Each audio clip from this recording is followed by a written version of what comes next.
now. just message me in private chat. What's going on, everybody? We are back. We got episode number 98 of the Club and Sub podcast. This week we are talking about UFC 276. We got a great card here, and because we have such a good card, we brought on a great guest here. We got Dan Levy from Best Fight Picks with us. Dan, how's it going tonight? What do you think of the fights? Anything in particular you're looking forward to?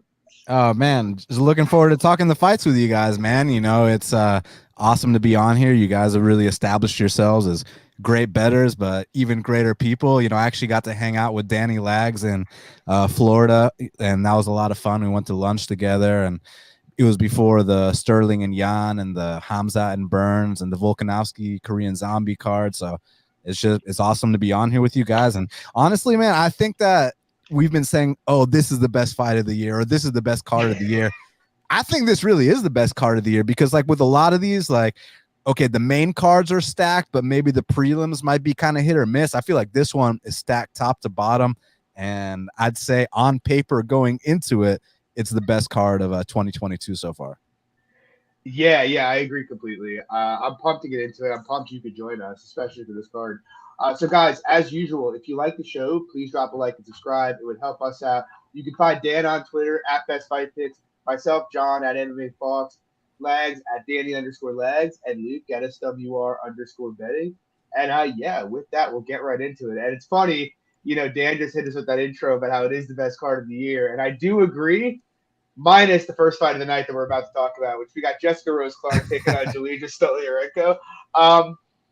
I don't have I don't know. There's a part of me that kind of is mildly tempted by Stoliarenko as his price continues to rise, just because I am unimpressed with Jessica Rose Clark, and at some point in the last year it became trendy to bet on her fights because now we have wrestling Jess, but she's not a real wrestler. On top of which, she's an okay striker, but she's nothing special. She's got horrible fight IQ. Her last fight, it was the only thing she couldn't do was go into the clinch against a giant who can't strike but has judo and jiu-jitsu. And literally 10 seconds into the fight, she dives into the clinch, ends up on her back, gets submitted. And she's talked about since then how she's seen 3 sports psychologists, how that wasn't the game plan and she couldn't help herself. Just a lot of weird stuff. And in theory, she should be the better fighter here. She should be able to take Stoliarenko down, control her there, and that's that. But at the same time, I don't know. I get bad vibes from her. Stoliarenko, I mean, not to MMA math, but JRC just got submitted by an armbar, and obviously that's kind of the Stoli specialty. Is that going to be in Jesse's head? I don't know. If she stays standing with her, I know Stoliarenko's terrible, but it's she competed with Alexis Davis and Julia Avila there. Why can't she compete here? I don't know. It just seems kind of weird that people are planting their flag on Jessica Rose Clark minus 200. And I can see a lot of avenues where it's competitive. But with that said, I don't know. I don't know if I'm trying to lose money on the first fight of the night here. Lags, what are your thoughts? So kind of the opposite, I guess. I'm not planting my flag on Jessica Rose Clark, I should say. Obviously, the price tag indicates that for sure, minus 200. But I think this is a good fight for her. Like you touched on, I think she is the better fighter everywhere. I think she should be able to land. She could land takedowns and stay safe. She could stand on the feet, out volume her on the feet.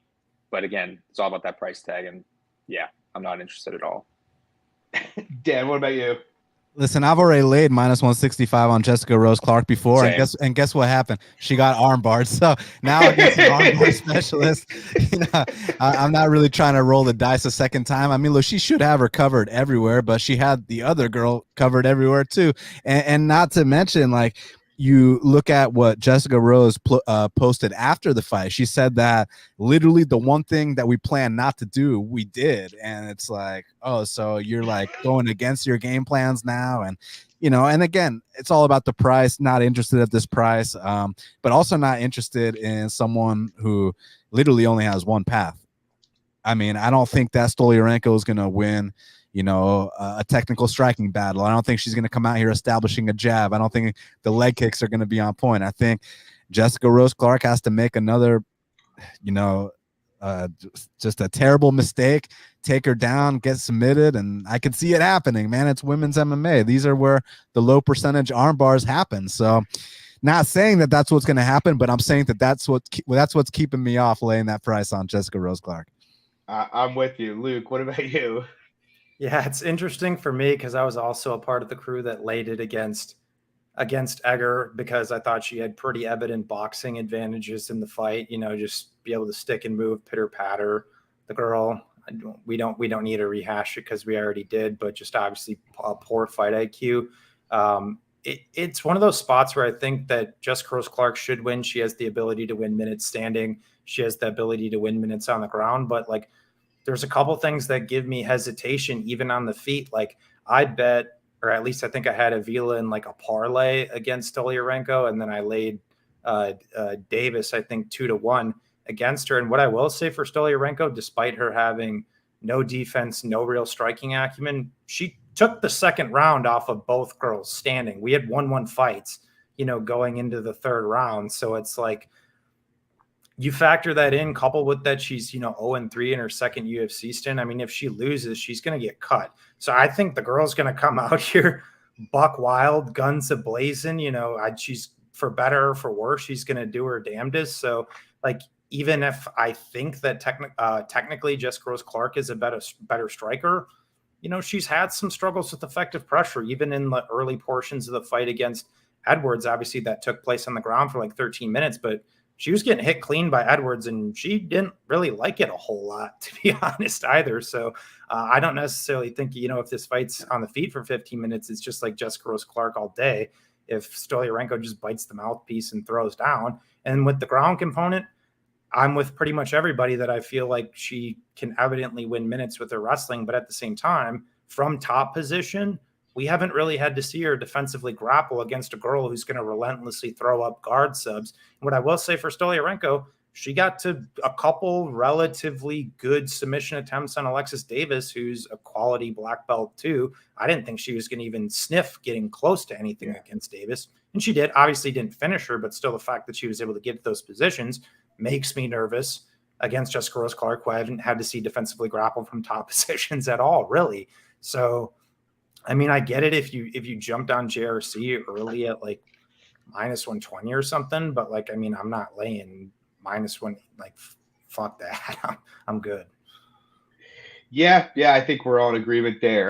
Moving on, we got an interesting fight. Jessica she's coming off a decently long layoff, fighting Macy, the future Barber here. Barber's all the way out near -300 now. Lags, what are your thoughts here? So kind of similarly, it's all about price for me here. Like I think Barber has the striking advantages both in space and in the clinch. I just think physicality of Barber is just different compared to I don't think I is very good in general. I think she's a fairly one-dimensional boxer. Okay volume, okay cardio, doesn't have really any wrestling upside. So to me, I think this is Barber's fight to lose, really, but I'm not trying to lay -280 on her. I think if you're playing Barber, you play Barber by decision. Yeah, fair. Dan, what are your thoughts? I mean, with Jessica, it's hit or miss. Sometimes she'll come out here and beat Caitlin Chukagian, and sometimes she'll come out here and give Viviane Araújo a vet lesson, and then other times she'll have one of the worst performances you've ever seen against Cynthia Calvillo. So you just don't know what to expect. She's had a lot of health issues, this and that. Here we go, evil, all that shit, right? So it's tough, man. I guess again comes down to the price, right? I definitely favor Macy Barber here. She's only 24 years old, and she's already taken that first L. She's already taken that second L. She's gotten that behind her, and I feel like she's been making improvements. Those, I know the Miranda Maverick fight was kind of controversial. I even bet Maverick in that spot, but you know what? After how the first round went down, and the second round was kind of close, and then the third round she definitely took over. So she's definitely got the toughness, and the next fight she really dominated her opponent. So I feel like she hasn't hit her ceiling yet, whereas we've seen the best Jessica Eye that there's been. So now it's about which Jessica Eye are we getting. I don't know. At that price, are you willing to find out? I mean, I don't blame you if you are. I'm not trying to bet Macy Barber at this price. I mean, I kind of think that, the -220 or whatever seemed accurate. Seems accurate before the fact. Might play out different, but before the fact seems accurate, so not too much value on passing. Yeah, fair. Luke, what do you think? Yeah, I'm reluctantly probably going to have to take the stab on I didn't really want to, but it's getting to the point where I kind of feel like I have to. Like, I feel like a lot of people have completely forgot or not watched the entire career of Macy Barber, you know, it hasn't been pretty, man. You know, even in going back to the JJ Aldridge fight, she was losing, you know, 90% of that fight before she landed the big bomb. She's knocked out a couple girls who have no striking at all. We obviously saw the pacing of Macy be pretty inconsistent in both the Maverick and Grasso fights. She should have lost the Maverick fight. And then, you know, she looked great in her last contest against homegirl De La Rosa, who's obviously a wrestler grappler by nature with not much striking. And, you know, she was able to bully her in the clinch, you know, similar to Dan's point.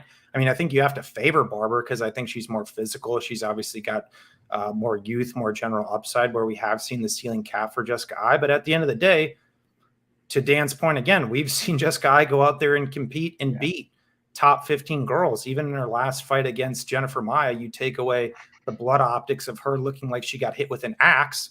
I honestly think Jessica Eye won that fight. Jennifer Maia just fought for a title. Jennifer Maia is a top 5 fighter. And even if, you know, you agree with her losing in that fight, I mean, the margins in that fight were incredibly, incredibly small. So my thing is, like, I still don't overtly rate Macy's wrestling. I think it's more so relying on her just like bullying and muscling girls down.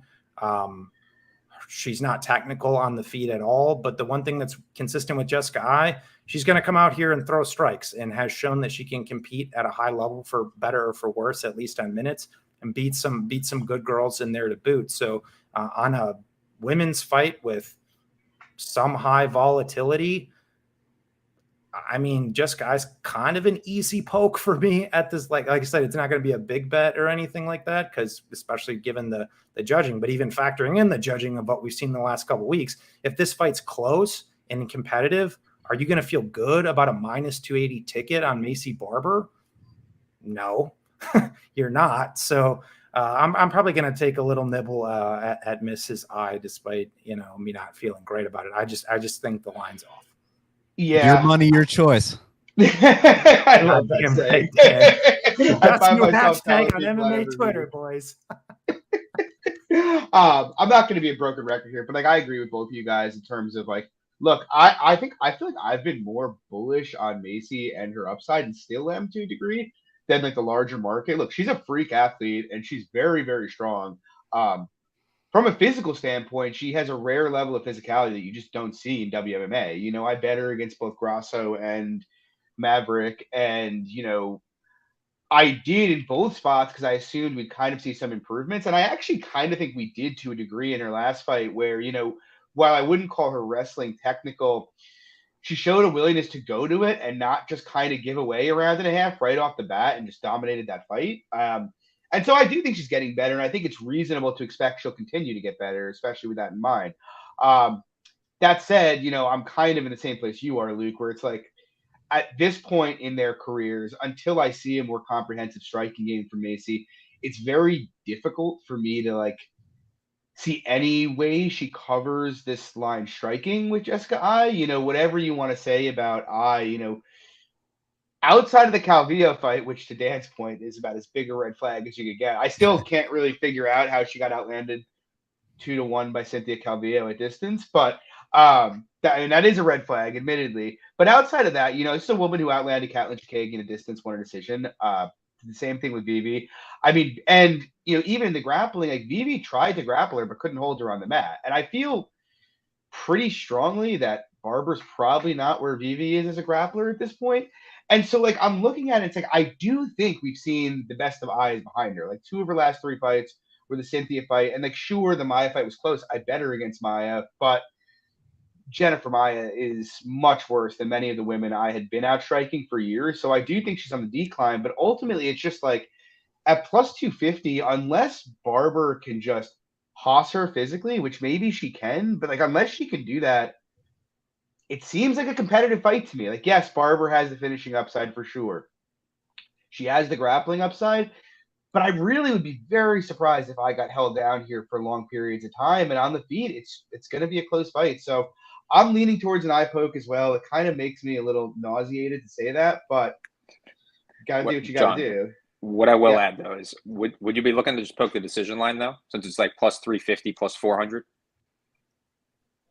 I mean, maybe, but at plus 250, like, do you really want to play, like, play that kind of game. Like, what if Yeah. she gets cut open? You know, like it's like plus 250 is a good number, and there's more Macy money still coming. So Or tears an ACL again.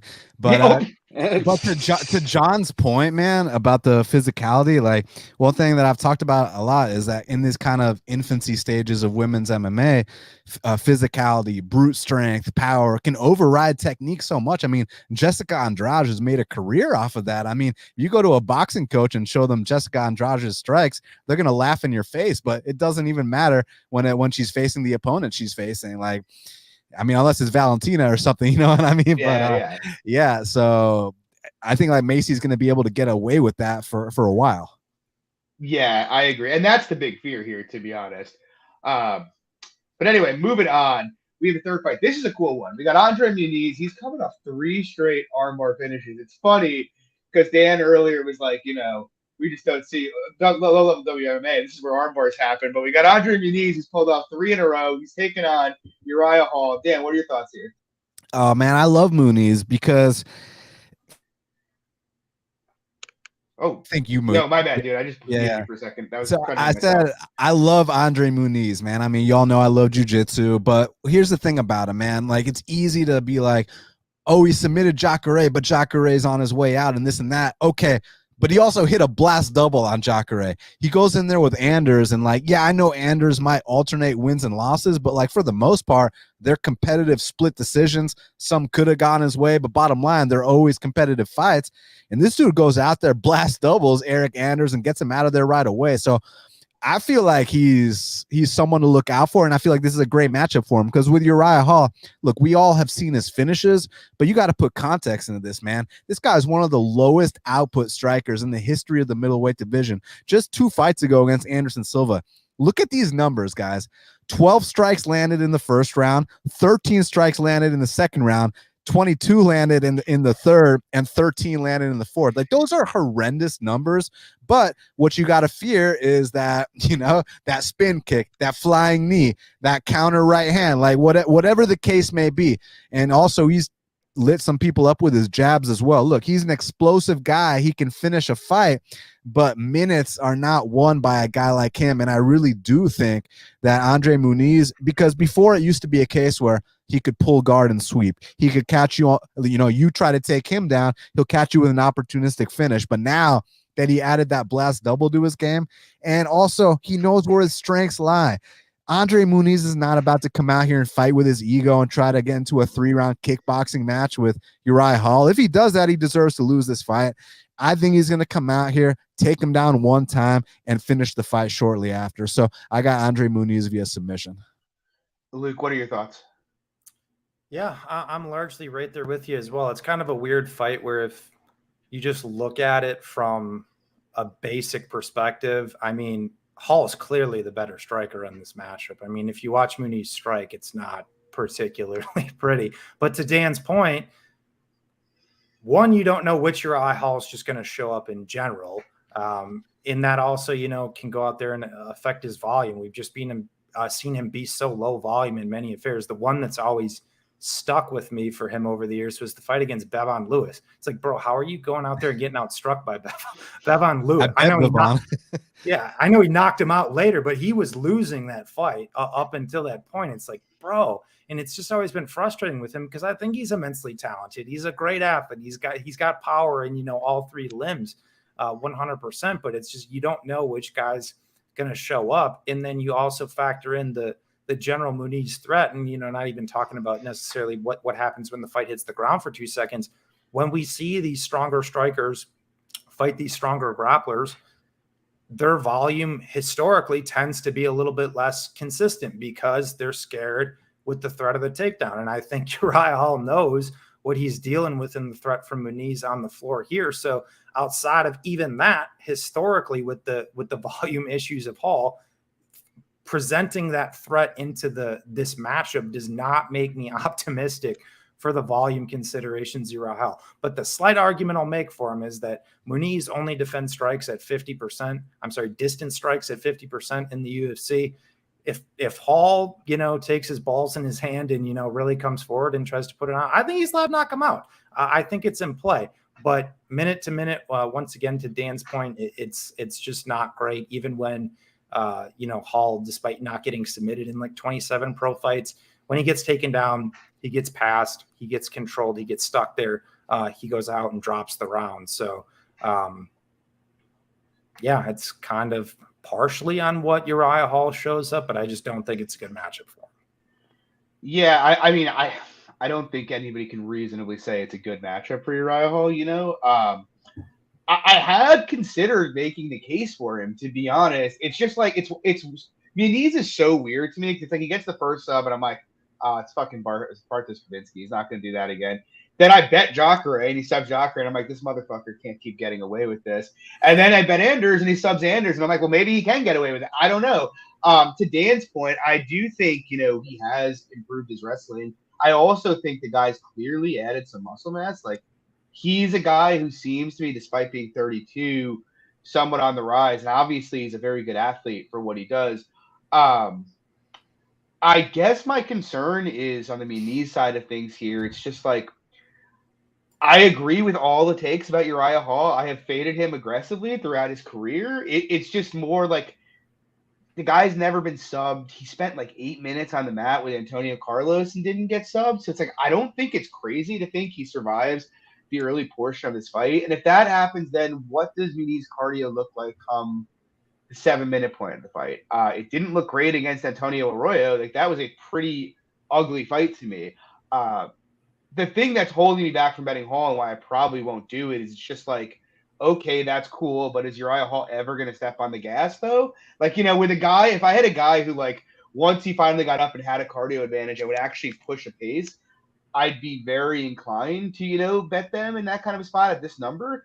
But Uriah Hall is not that guy. Like, you might have a situation where Muniz gets tired and he's just like, okay, I'm just going to shoot another double leg here and just lay in his guard. Like, that very well could be what happens. So it's just like, how can you play? Like, how can I say, oh, it's definitely off at 30% implied when he can get taken down whenever Muniz wants to take him down and potentially sub? Something I did think was interesting, though, with that in mind, though, their pricing fight doesn't go the distance, like minus 700 here. I actually think the plus 400 goes the distance is an interesting poke, as well as Muniz by decision. I don't know if I'll play either, but like, I could see Hall surviving here and just kind of losing a one-sided decision. Lags, what do you think? So I'll add my point, I guess, just to the fight that sticks out for me for the Uriah Hall is the Anderson Silva fight. Because it's just like, dude, how are you losing? How are you dropping the early rounds here to Anderson Silva? 45-year-old Anderson Silva too. Yeah. So I'll be honest. I don't have a ton of faith in Uriah Hall at all. I think this is a fairly easy matchup for Andre Muniz. I think he should be able to take him down, submit him fairly easily.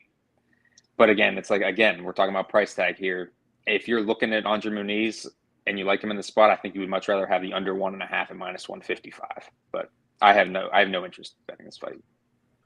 Yeah, I agree. Moving on, though, we have a pretty cool fight here. We got Brad Tavares. He's taking on Dricus Du Plessis, who's coming off back-to-back KOs in his first 2 UFC fights. Luke, what do you think here? I'm probably going to end up betting Brad if this keeps going. To be honest, I just haven't been a big fan of Du Plessis. I put a tweet out earlier today that I think a lot of people are also forgetting that this guy was getting pieced by Maluco Perez, who's now fighting in Pillow Fighting Championship, which I'm not like kidding about that. That's like actually the guy's like swinging pillows for a living now. Yeah, he was getting pieced by that guy for like 4 minutes. But listen, all jokes aside, the guy's got pretty sound counter striking. He hits incredibly hard, physical specimen, young dude, 100%. But Brad Tavares is also pretty established at this point in the division. The guy's been around forever. And people, talk about him being lower paced and lower volume, which is obviously true. But he's also one of those exceptions to the rule of a guy who wins reasonably competitive fights at a very high clip because he's a very technical boxer. He does well with the low leg kick, the overhand rights. He does well with just generally slowing fights down to begin with. And then you add in the fact that Brad Tavares has elite level takedown defense, elite level defensive grappling. I mean, guys like Antonio Carlos Jr. couldn't do shit to him.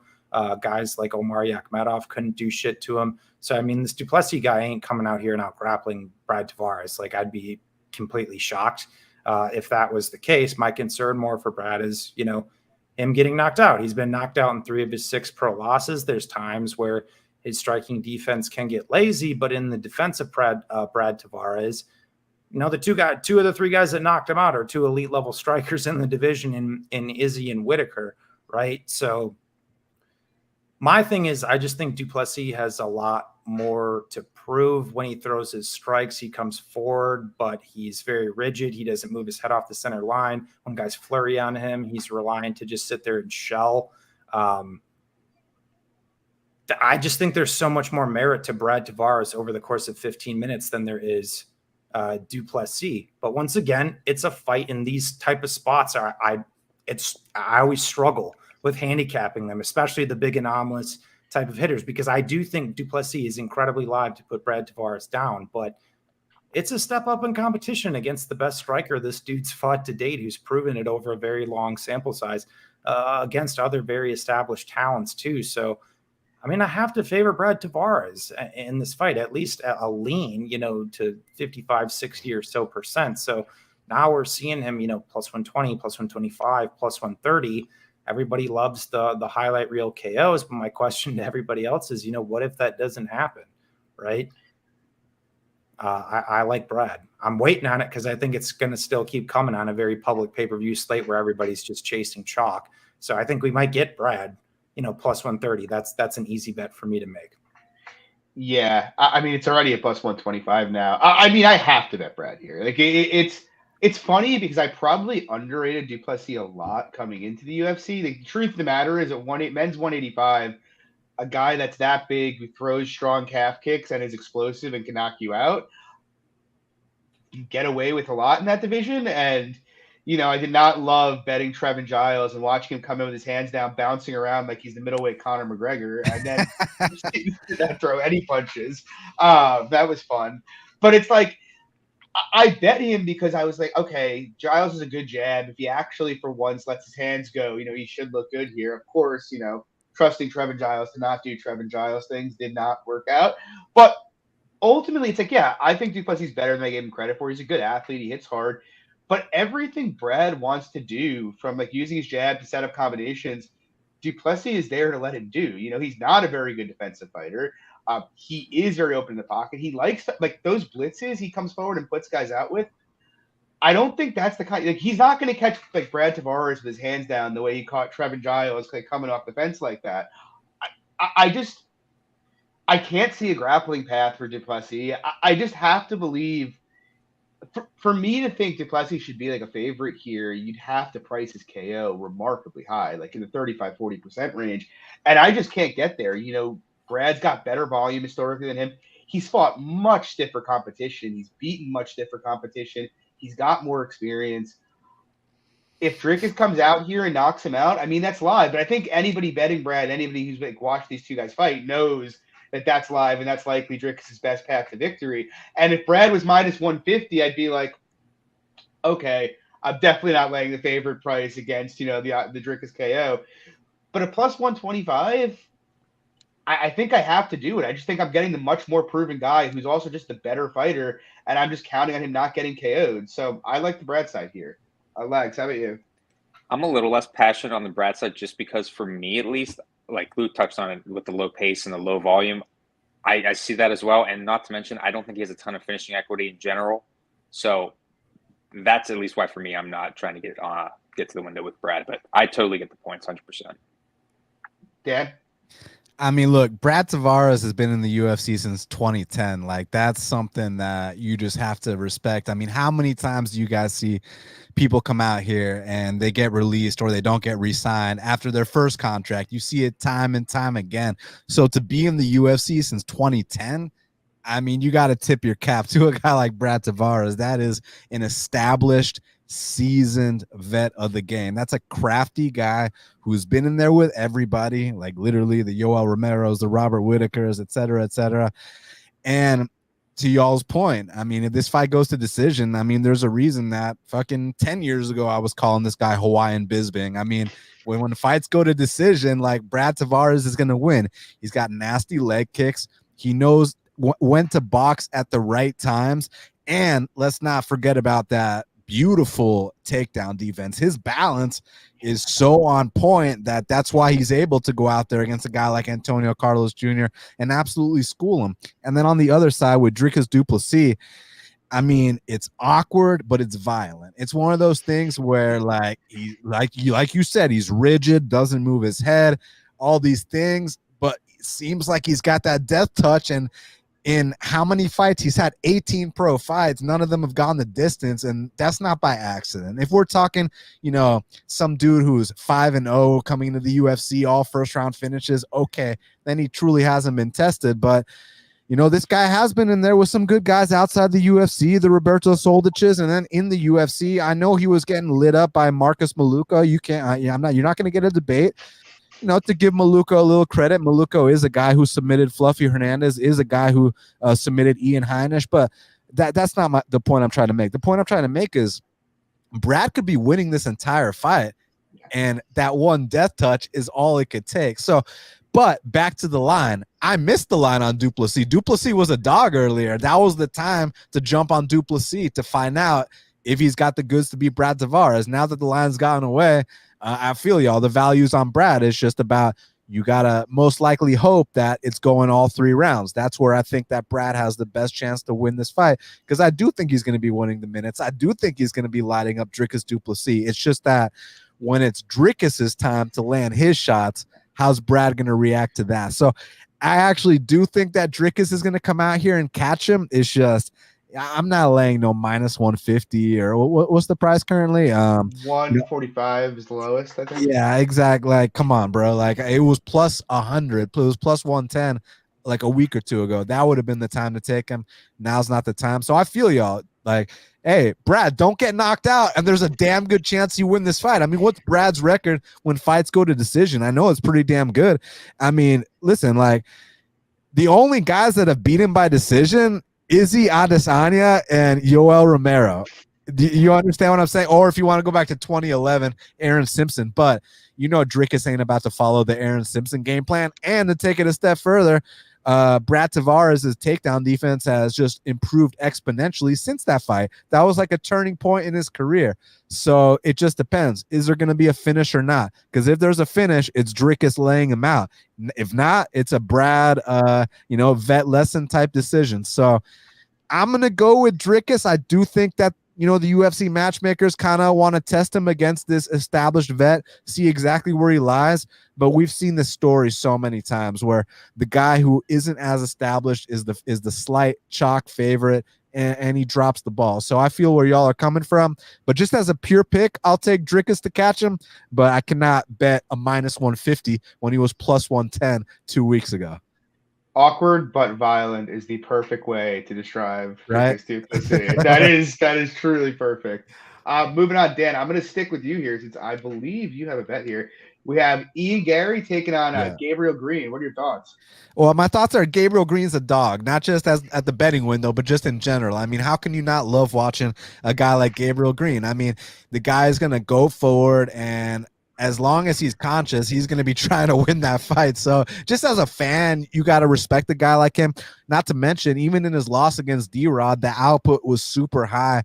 So I like the guy. I mean, like, I got nothing bad to say about him. You can tell he's got some Mexican heritage by the way he fights. And I'm a fan of Gabe Green, but I just think that Ian Gary, it's one of those situations. And firstly, I got him at minus 155. He's currently like minus 185. So I feel like I did my job regarding getting the best of the line, assuming it doesn't close, assuming it doesn't drop another 30 cents. I have a feeling it's going to close closer to minus 200. So I feel like I did my part as far as the line is concerned, but people are too caught up in, the hoopla. Oh, this guy's trying to be like McGregor and this and that. I don't give a fuck about any of that. To me, I watched his entire career, and I'll talk about the technique in a sec, but let's talk about the heart. The heart's there. I've seen this guy get tagged multiple times and never quit, never give up. I've seen him go 5 rounds on the regional scene. I love his distance. I love how disciplined he can be, and he can also bang too. And don't sleep on his ground game either. And to take it a step further, this is a guy that could have been training in Ireland, and stayed in his comfort zone. He got out of his comfort zone, and last few years has been at Sanford MMA. Like, those are the kind of things I like to see. I actually think he's pretty mature for his age. So just because he posted a video of him dancing to, you know, some song and he's looking all cringe and stuff, don't let that affect your view of this guy, because from everyone I've heard from Sanford, this guy's one of the hardest workers, one of the first guys in the gym, one of the last guys to leave, and I just like his game a lot, man. So, and how they match up, I think Gabe Green gets hit entirely too much, and I think he will be there to be hit in this fight. Whether he goes down or not is a different story, but if it's a decision, I got Ian Gary. If it's a finish, I got Ian Gary. I mean, that last fight. So firstly, that last fight, props to all you guys that bet Gabe Green there, but don't sit here and look me in the eye with a straight face and act like that was smooth sailing, man. I mean, he was in there again against an undefeated, kind of unproven guy, but I feel like Gary is a bit more proven. Gary's had the spotlight and the pressure under him, been 5 rounds, like I said, and has been truly tested in there. Whereas the Johan Lainez, he had never been truly tested. It was all his fights were one-way traffic. I don't think that's been the case with Ian Gary, and I actually think that he's someone to look out for. I'm not saying he's a top 15 guy right now, but I'm saying they keep giving him the right fights, the right logical progressions, and I think he can get there one day.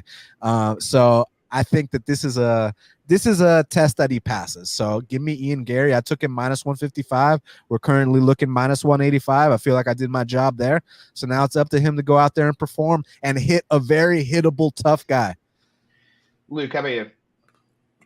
Yeah, it's an interesting one for me because I've been very vocal about saying that Ian Gary is not all what he's cracked up to be, and I'm still honestly kind of of that opinion.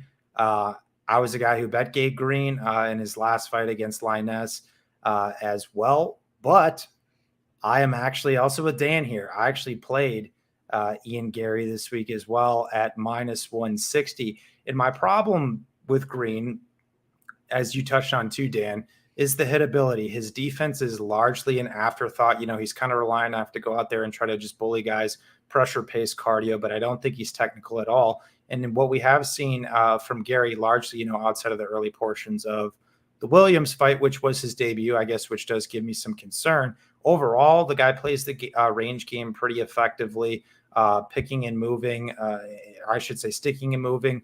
His counter abilities on point. He kind of falls more into that sniper category. He's longer. I just think he's going to counter Gabe Green to bits when this fight is at space. I just don't think that reckless bully nature he's going to be able to implement over the course of 15 minutes against a guy like Ian Gary. And the ground's interesting as well. I've heard some like really interesting takes on Gabe Green that he's like some excellent grappler. I've seen this guy get mounted like 5 times now. Like Ian Gary is so much better transitionally in terms of his grappling in this fight. It's not even funny. Like I understand that Green's been able to work out of some of these spots and you know, and do that. But one that catches up with you at some point too, just from general overall merit and upside, I think there's just so much more merit to Ian Gary on the ground. I've seen much better things on the floor for him. So I'm not saying that Gabe Green potentially can't come out here and clip him, or he potentially can't go out there and outwork Ian Gary over the course of 15 minutes. But also to Dan's point, I think what the UFC is doing is they're giving him the proper steps, but in a very methodical, clear way, where there's going to come a point to fade Ian Gary very, very hard, where he's going to be overvalued against a guy he shouldn't be. But this is not the spot. And I just kind of want to ride that potential wave with him because I just think it's a winnable fight. I think he's the better striker. I think he's the better wrestler. I think he's the better grappler. I didn't get as good of a price as Dan did. I played at, I think, 162. Nonetheless, still getting a little bit of CLV, assuming it doesn't go crazy. But I think it's a good spot for Gary.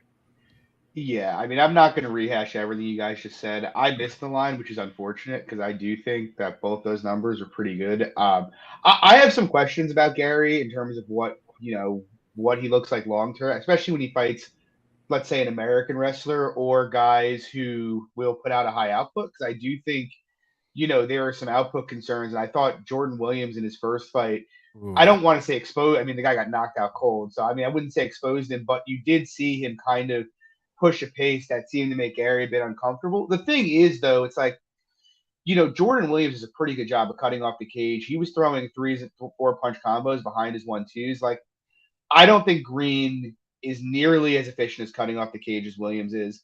To both Luke and Dan's point, Green is there to get hit, and if you leave your head open, Gary's going to counter your face off. Look, I think Gabe Green he's obviously, I think, better than what most of us expected him to be when he came in on short notice to fight Daniel Rodriguez. But to me, it's like Gabe Green's going to beat guys that shouldn't be in the UFC. Like, that's kind of what he profiles like to me. He throws good leg kicks. He's a decent athlete, but it's like, I don't think his boxing's very educated. I don't think his grappling's very educated. And Gary, while my concern is kind of his output and what his grappling looks like against a good grappler, I think Gary's striking is extremely educated. His hands are very fast. He throws kicks from a lot of different angles. I honestly think, maybe if Green comes down there and chops his legs here, he could give him some issues. But I kind of think unless he catches him with something, Gary's going to pretty much cruise here. He's just going to touch him up at will. I don't love the current price just because it is welterweight and guys do get put out there. But yeah, I agree with both of you guys, and I agree with Luke especially. You look at some of just like basic mistakes Green was making, even from top position in the Phil Rowe fight. I don't really see much grappling upside for Green here. And if anything, like if someone's getting submitted here, I'm pretty confident it's Green that's getting submitted. And I similarly feel that Gary has significantly more KO upside. So it's like, I don't know. I can't see Gary below 65, 70% here. I think he cruises. I'm hoping he gets a real test next, but I do not think this is the spot to fade him. Lags, how about you? Real quick, not to cut you off, Lags, but let me just say one thing regarding the Jordan Williams talk. Look, I cannot debate that Jordan Williams was tagging him up. That's a fact. I can't debate that. But let me say something about Jordan Williams. So y'all know how he struggles with diabetes, and he used to say like, I can't cut to 70s. I have to fight at 85s. Well, look what he did at 85s. The guy knocked out RoboCop at 85s. The guy had an absolute war with Ramazan Kuramagomedov at 85s, drops to 70s, just can't take a punch. So I don't think Jordan Williams is bad. I just think at 170, the guy can't take a punch. So I think that's all that was.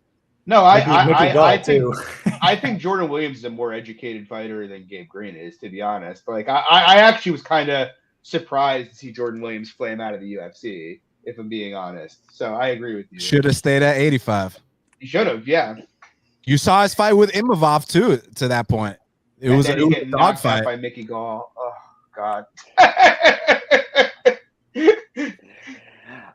So yeah, on the match itself, I don't really disagree with really anything here. I'm more just bullish on Ian Gary long term. Like I don't think the volume's there. I don't think his striking defense is all that great, but like the guy showed solid footwork, solid striking in his last fight. We were there live, Dan, but to be honest with you, I thought it was a pretty lackluster performance in terms of like everybody was booing, to be honest. I think it was just fairly boring fight, but it was methodical in terms of like just picking him apart from range. So yeah, I'm just more bullish on Ian Gary long term. I think it's a decent fight for him here, though. But I don't need it to be exciting. I just need him to win. True. And not only that, the dude he was fighting was avoiding the fight. Yeah. Gabe Green ain't about to avoid no fight. You know that. Yeah, it's like it was lackluster, but it's also like he outlanded him 2-1. So it's like what. Right. It's like what else? I guess he could knock it out, right? But like. I can't give him too much shit for that, just because it's like, he beat him thoroughly. So anyway, moving on though, we got a banger here. We got a rematch. Most probably don't remember this is a rematch from 2014. We got Cowboy Cerrone. He's taking on Jim Miller. Look, Jim Miller's one of my favorite fighters ever. He's a New Jersey guy like me. I've bet him a number of times. I've actually done really well on Jim Miller fights. But with that said, this line is kind of crazy to me. I bet Cowboy here. Like I get it. Cowboy's lost 5 fights in a row. He got knocked out by Alex Morono. Cool, we know that. But like, look at the guy. Like, 2 fights ago, if you go before the Morono fight, Cowboy goes to war with Nico Price. Could make a very good argument he won that fight. Had a war with Anthony Pettis, got knocked out by Conor McGregor and Justin Gaethje. Am I really holding those against him? Like, yes, I obviously agree with all it takes that Cowboy looks wooden these days. He's certainly older. The the Morono fight's not a great look, but I think what a lot of people are forgetting here with respect to this line is like that fight was at 170 pounds, just like this fight is also at 170 pounds, where Jim Miller has never fought in his entire career. And, you know, for all the talk about Cowboy being shot, like Jim Miller's a guy, his last 3 wins are against Roosevelt Roberts with an arm bar, not in the UFC anymore, Eric Gonzalez, one and done, and Nick Moda, who was a debutant in his first fight. Like, if you're looking for Jim Miller to win fights, it's against these young guys or against guys who don't belong in the UFC who he can kind of catch and get away with it. Look, I love Jim, but what the guy relies on is he's a good wrestler with a great back take. He has a great low kick game, and he has some sneaky power. The thing is, he's fighting Cowboy, who checks literally every low kick you throw at him. Like, you do not get low kicks against Cowboy. He's an excellent Muay Thai fighter. Cowboy's got great takedown defense. Like, Miller could get him down a time or two, I guess, but Cowboy historically excellent takedown defense. And if he does get taken down, I think Cowboy's only been submitted once in his career. Like, he's not a guy that Jim's just going to hop to the back and sub him. Cowboy probably scrambles up quick and easy. So on top of which, we all know Jim Miller, since the Lyme disease thing, he gasses out 5 minutes into every fight, like, badly. He cannot fight an extended fight at pace. So what are we left with? We're left with Jim Miller probably needs to get him out of there in the first 7 minutes of this fight, or it goes downhill. And that's making the assumption that it's going to be one-way traffic early, whereas it's like, this isn't some debutant. This is a guy with 30 UFC fights who is an excellent striker, you know? So with that by itself, it's like, how can Jim Miller be near minus 200? You're telling me there's like a 50% chance he's finishing Cowboy in the first 5 minutes of this fight? I really don't think so. Like I said this to somebody today, go send Jim Miller in there up at 170 with a fight with Alex Morono. I think you'll be surprised at how much he's getting hurt by those shots, you know? And so I think stylistically, look, Cowboy, I feel pretty comfortable saying is the better striker. I don't know that he's the better wrestler, but I know Jim Miller's got a 50% takedown defense and Cowboy can take him down. I'm pretty confident Cowboy's not getting subbed off bottom. I know Cowboy's going to check all his kicks. So the real question is just like, how shot is Cowboy? And that just ignores like the how shot is Jim Miller, who gets hurt every single fight these days, you know? It just makes no sense to me. Like, Cowboy was just minus 200 against Joe Lauzon. Is Joe Lauzon a tangibly different matchup than Jim Miller? Like, I really don't think he is. I love Jim, but I think this line is fucking nuts, to be honest. I bet Cowboy at plus 180, but I honestly think the line where it is now is still pretty good. Lags, what do you think? So in the Cerrone Lauzon fight, I was actually looking to bet violence at the under 2.5. And coming into this fight too, I was hoping to bet that as well. Price isn't great, to be honest with you on that. And also thinking about it too, it's like outside of that first round and a half for Jim Miller, I don't see a ton of finishing equity for him. And like, do I really rate Donald like coming back in the second and third round? Like, do I think he's just going to easily be able to finish him late? Maybe not, but like, to me, I do agree with you. Like, I think Cerrone, like, I don't really see how in the striking, like, he's a much better striker here. I don't see Jim Miller being able to hold Cerrone down for long periods here. To me, this is an early sub for Jim, or Cerrone takes over the fight later in the fight. But I just don't see, like, the finish. I just don't. I'm not confident in the finish for Cerrone. Is what I should say. Is why I wasn't confident in the under. So I like your take on Cerrone. Dan, what do you think? So this podcast is called the Club and Sub Podcast, and Donald Cerrone is the king of the club and sub, because I don't know if a lot of people know this, because now, interestingly enough, he's had so many fights, he's got the most head kick knockouts in UFC history, but it actually took him until his 18th professional MMA fight to get his first knockout. And you know why that is, gentlemen? Because he would drop everybody and then submit them. So he would club and sub literally everybody if he fought. And guess who was the first guy he ever finished via strikes in MMA? Charles do Bronx Oliveira, the current champion. And to take it a step further, Jim Miller also has a win, a first-round finish over the current champ, Charles do Bronx Oliveira. So we're literally dealing with two legends. We're dealing with two guys that have they got the most fights in UFC history. This is a historic fight, you know. It's just amazing seeing these guys back in there. But back to y'all's point, it's all about the price. 2 weeks ago, I had lows on. Reason being, Lozon is a first-round swarmer. Lozon tries to get you out of there from the second the bell rings to the second he gasses out, whereas Miller is more kind of on the opportunistic side. You shoot a sloppy takedown on Miller, that guillotine is there. He takes your back one time, he might choke you out. The knockouts haven't quite been there. I know those last 2 fights he got knockouts, but like, come on, Ghost Pepper, like, are you fucking kidding me? Some kind of sick joke. I mean, like, there used to be a time, guys, when like, unless you're a top 5 guy or a champion, you weren't beating Donald Cerrone in a fight. Like, that's just how it was. But now I know times have changed. You know, he would have never been caught dead losing to Alex Morano at any point in his career except now. So again, it just comes down to that price. I liked plus 160 on Lozon, just like I like plus 160 on Cowboy. And yeah, listen, if Miller can swarm him early and get him out, you know, you just got to take your L like a man. But this fight hits the second and third round. And I mean, historically speaking, like, take out the fight against, I actually think Munhoz is actually going to be pretty decent. But that was his first UFC fight. These dudes have had 30 UFC fights. Experience counts for a lot. And then the Ghost Pepper fight, I mean, Ghost Pepper is not going to be in the UFC this time next year. No disrespect. That's just my projection.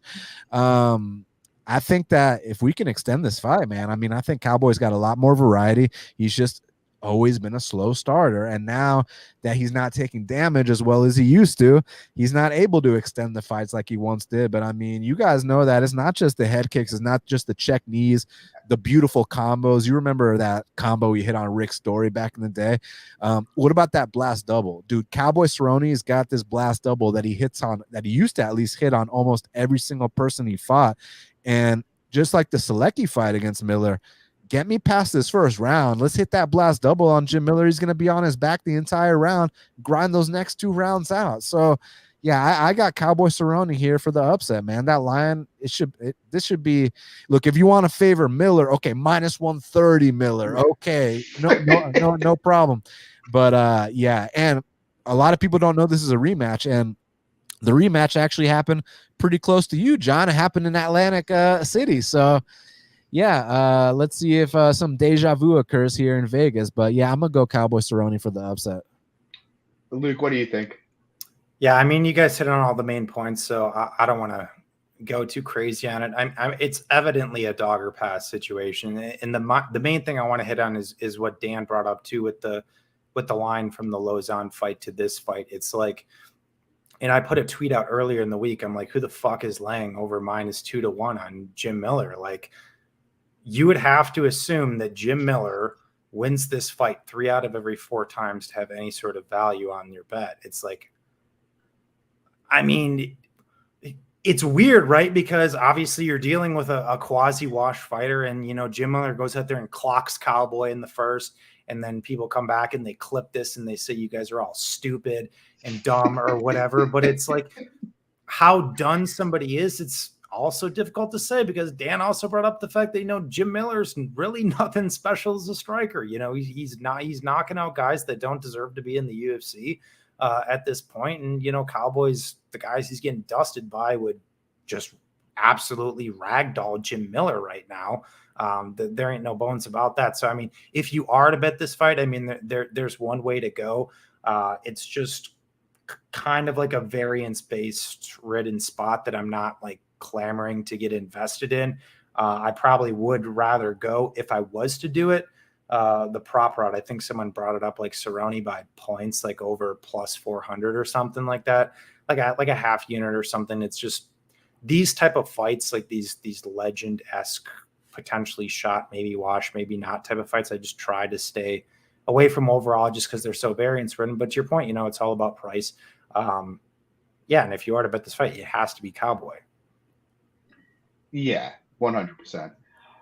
Moving on, we have a good one here. This is potentially a great fight, although it seems to me the kind of fight where everybody's going to say this is fight of the night and then someone's going to die in 30 seconds. But we got Brad Riddell taking on Jalen Turner. Lags, what are your thoughts here? Hey, well, fight of the night could, 30 seconds. Could be a great fight. I mean, for as long as it lasts. But yeah, no, I agree with most of the people there. I do think this is going to be a fight of the night type of fight. I do have a bet on the under 2.5 rounds in this fight, unit and a half at minus 145. I think Turner presents a lot of problems early. Like, the guy is an absolute tank. The guy's huge for the division. The guy's got power in his hands, knees up the middle, front kicks up the middle, and the guy's got solid grappling as well.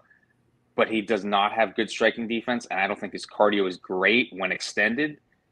So to me, I feel like if he doesn't get this finish in the first 7.5 minutes, not that Brad can't compete in the first 7.5 minutes, but like after that first 7.5 minutes, I think Brad is very live to take over this fight in the second and third round, the later this fight goes. But I think this is going to be a war. I think both these guys do have power standing, and I think likely one of these guys do get clipped and do get put down. But I could see Jalen finding a sub as well. But I like the under 2.5 rounds, -145, -155. Dan, how about yourself? This is one of the fights that's got me stumped, man, because it's like Jalen Turner coming into the UFC. I did not have high expectations at all. Actually, the guy's been knocked out on numerous occasions, and I thought he had an extremely suspect chin. And now I'm starting to question, like, was he just not ready for those fights at the time? Was he not developed? Like, because he's been eating shots now and he's been completely fine. So, like, I just don't know, like, what he's evolved into. Because I was at his fight with Matt Frevola in Atlanta, and it was like, I was just like, it's nothing special. But since that point, like, god damn, man, I mean, the way he's using his size, the variety on the feet, now he's starting to club and sub guys, to y'all's credit, man. I feel like we got a prospect here, man. I feel like both these guys are top 15 guys right now. Like, one thing I'm always talking about, and I'm kind of beating a dead horse with, is a lot of these guys that are currently ranked are about to be ushered out the rankings. Like, I believe, I don't have the rankings in front of me, but I believe number 9 is Tony Ferguson. Number 13 is Dan Hooker.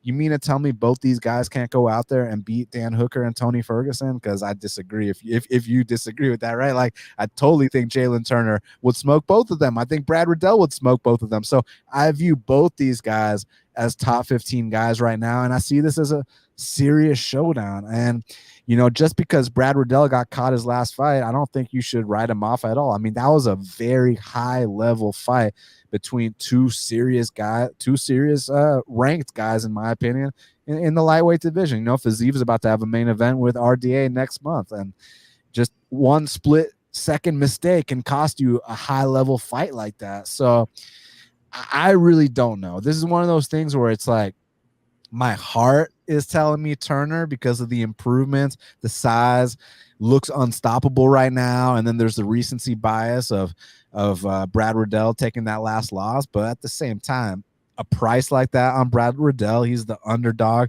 He's the more tested guy. I mean, that war he had with Dober, the war he had with Fiziev, despite the loss, like, those are big experiences that Jalen Turner hasn't had. Like, and I think that Brad Riddell, despite his reputation for being a former kickboxing world champion, I mean, didn't he go out there and take down Dober about 4 times in that fight? So I think he's got more paths to win. It's just this early going. When you got a guy that's 6'3" with a 77-inch reach, and he's a southpaw at 155 pounds, and he's putting it all together, like, it's just going to be a stylistic matchup for a lot of people. So it's going to be very interesting to see how Brad deals with that. Now, at the same time, Brad does have the proper looks in the gym. I mean, he's got Izzy Adesanya in there with him every day, so it's not like he's got a lack of bodies in the gym to emulate that style. It's just, they're not trying to knock each other out in the gym. This is under the bright lights, like you get rocked with a body shot in the gym, you can say, all right, give me a second to recover. In the fight, they're going to swarm on you when it's over. You only get one chance. So I don't know. I lean Turner, but it's like, I feel like it actually might be a dog or pass situation. But I think both these guys are extremely legit, and I've been so impressed with Turner's progression, especially considering how I viewed him when he first came into the UFC. And I want to know y'all's opinion. Like, is Turner chinny? Was he just too young and, green when he took those early fights? Because they were brutal knockouts, man. But now he's standing in the pocket with dangerous guys. Is he rolling with the shots better? Like what's the deal in y'all's opinion with that? I kind of just think he's got the classic tall man's defense, to be honest. Or I should say his defense has obviously gotten considerably better. But, I feel like, tall guys when they're young, you look at a couple of those knockouts regionally, and they're against smaller guys who just kind of blitz them, and those dudes who are that big just aren't ready for that to come there and someone to suddenly be in their face. I don't think he's chinny though. Luke, what do you think? Both of that and the fight. Honestly, I am still of the opinion. I am kind of more with the Turner tall man's defense thing personally. But it's another fight this week that I've heard a lot of really strong opinions on, more so on the Turner side, but as a gambler as well, that also just makes me nervous from some perspective, right? Because the guy, a lot of people did not have a lot of faith in him at one point. He's come out there, killed a couple guys. Riddell coming off the loss, so now Jalen Turner is the second coming of Christ. We see these spot sentiments virtually every single week. Now, what I will say off the top from an official prediction, I am picking Jalen Turner, but I do think from another perspective is that people aren't giving Brad Riddell enough credit. I mean, Jalen Turner only defends strikes at 44% in the UFC. People look at the fact that Brad Riddell hasn't knocked anybody out. Brad Riddell's hurt guys in multiple fights, and Brad Riddell's very consistent to throw down. And what I will say, from a merit perspective, he's the best striker that Jalen Turner's fought to date outside of Vicente Luque, who might add also killed him, right? Granted, that was his debut on shorter notice up a weight class. I'll give him that. But my point being is Brad Riddell's a very good striker at the end of the day, who's very crisp, who's very tight in those hooks, who's very tight in those leg kicks, right? So, I mean, I think there is some recency bias, and like people are just under the assumption that Jalen's going to just, kill, right? But I mean, we're also kind of have to look at who Jalen's fighting too. We're talking about, the Medic's. I know that maybe has aged better with the win over Morales recently, but Medic's still an incredibly unproven guy. We're talking about, Brock Weaver and these type of dudes. I mean, Riddell's a serious motherfucker. So like people are just under the assumption that he's going to go out there and kill Brad, and I think he very well could. And that's why I'm more so actually on the side of the violence in the spot on under 2.5. I think Jalen can finish him because Brad has not fought a guy the size of Jalen before. So I'm not sure how he's going to react to that. At the same time, he's got a guy in Riddell who's shown he can get inside, land big power shots across from a guy with 44% striking defense.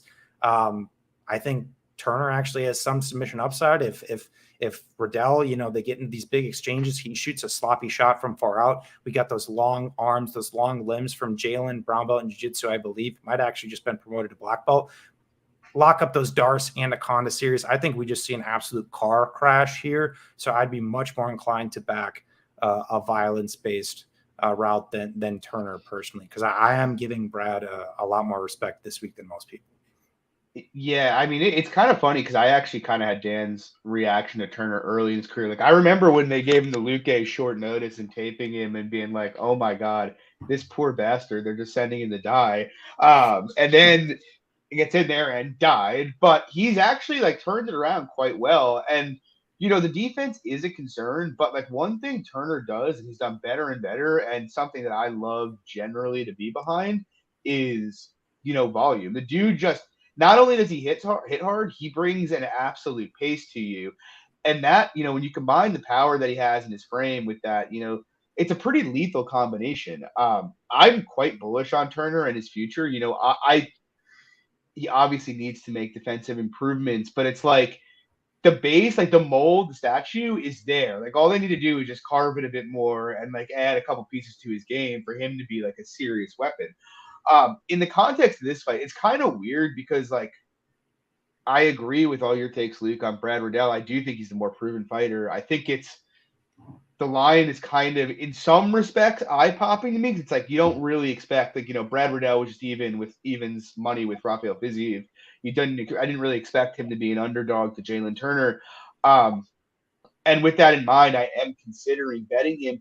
But something I just keep thinking about is like, if you look at every Brad fight, like whether it's the Alex De Silva fight, the Drew Dober fight, the Fiziev fight, the dude takes usually about a round to kind of get his reads locked in, and he is really crackable early in those fights. Like De Silva is not much of a striker, and he was teeing off on him early. Dober hurt him really badly early in their fight.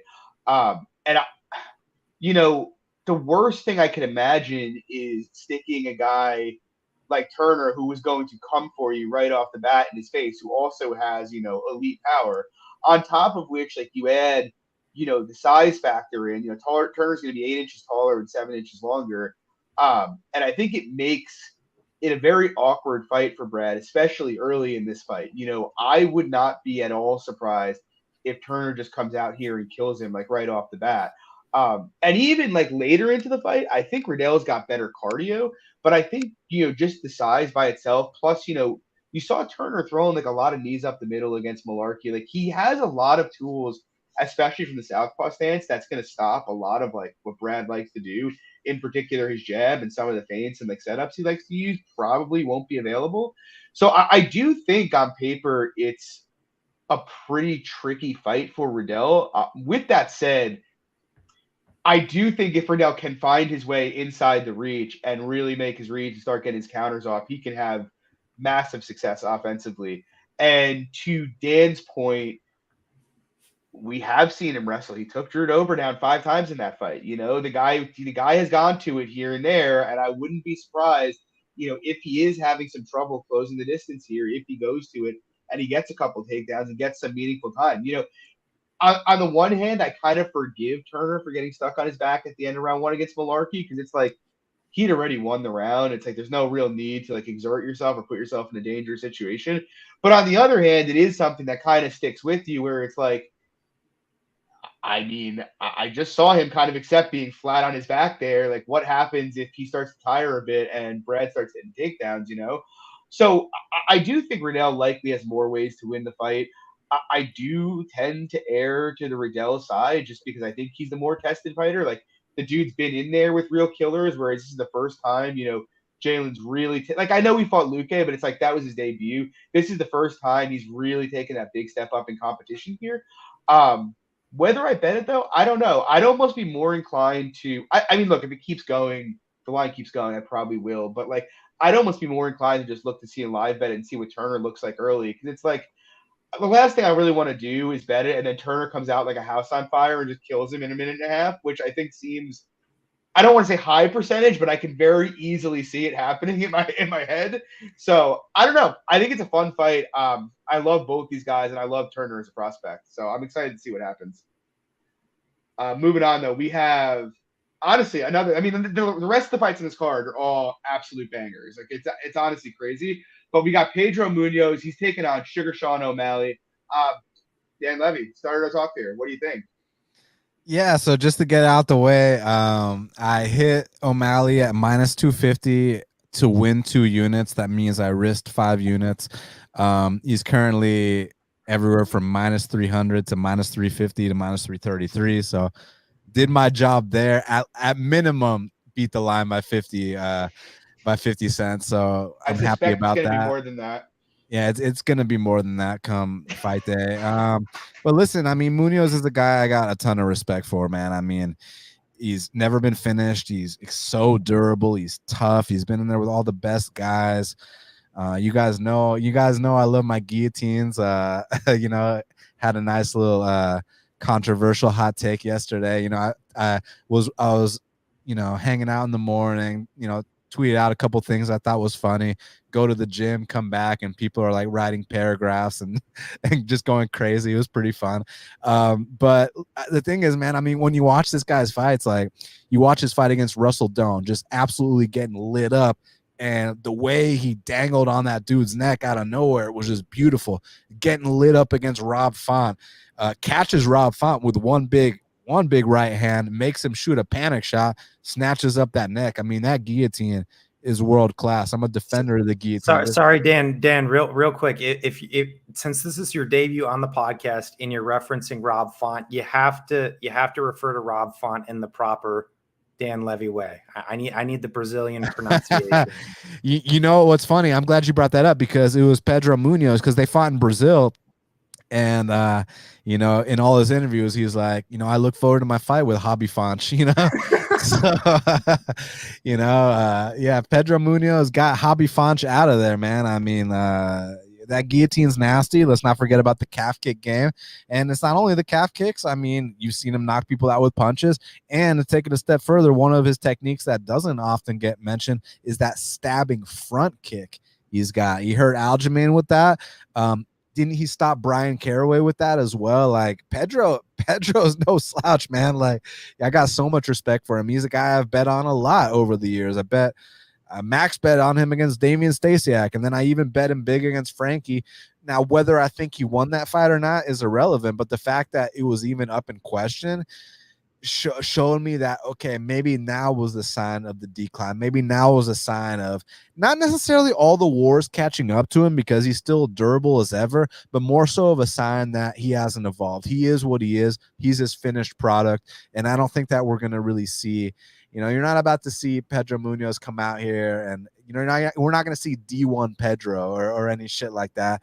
So the whole talk about, all he's got to do is kick O'Malley's leg one time. And I just don't think that's valid, man. I think O'Malley's had 16 fights. If it was that easy, how come the only guy to ever do that is the number 5 guy on planet Earth, Chito Vera? So I don't think it's as simple as just coming out there and kicking his leg one time and then the fight's over. Now, if somehow Munhoz can close the distance and accumulate a bunch of those kicks, okay, that's a different story. But I think that O'Malley's been maturing with his striking, man. I mean, it's always been on point. The volume's always been there. But now you're seeing the stance switching. You even see him go many minutes southpaw in fights these days. The variety is there. And just the bottom line, I don't think you can get hit 6 times per minute and beat Sean O'Malley in a fight, man. I mean, Pedro's got to create that chaos, and he's got to hurt O'Malley somehow. He's got to make O'Malley not know where he is, take that sloppy shot, jump on that neck, or somehow close the distance to find the opportunity for multiple calf kicks. But I think that there's going to be a straight, whether it's left or right, down the pipe waiting for him when those calf kicks come. And I just think that this is the perfect matchup for O'Malley in the top 15.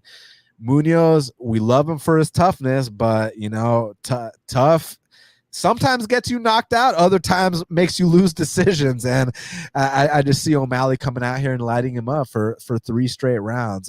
There's also a 7-inch reach advantage. There's also a 8-year age advantage. I just think he's catching him at the right time.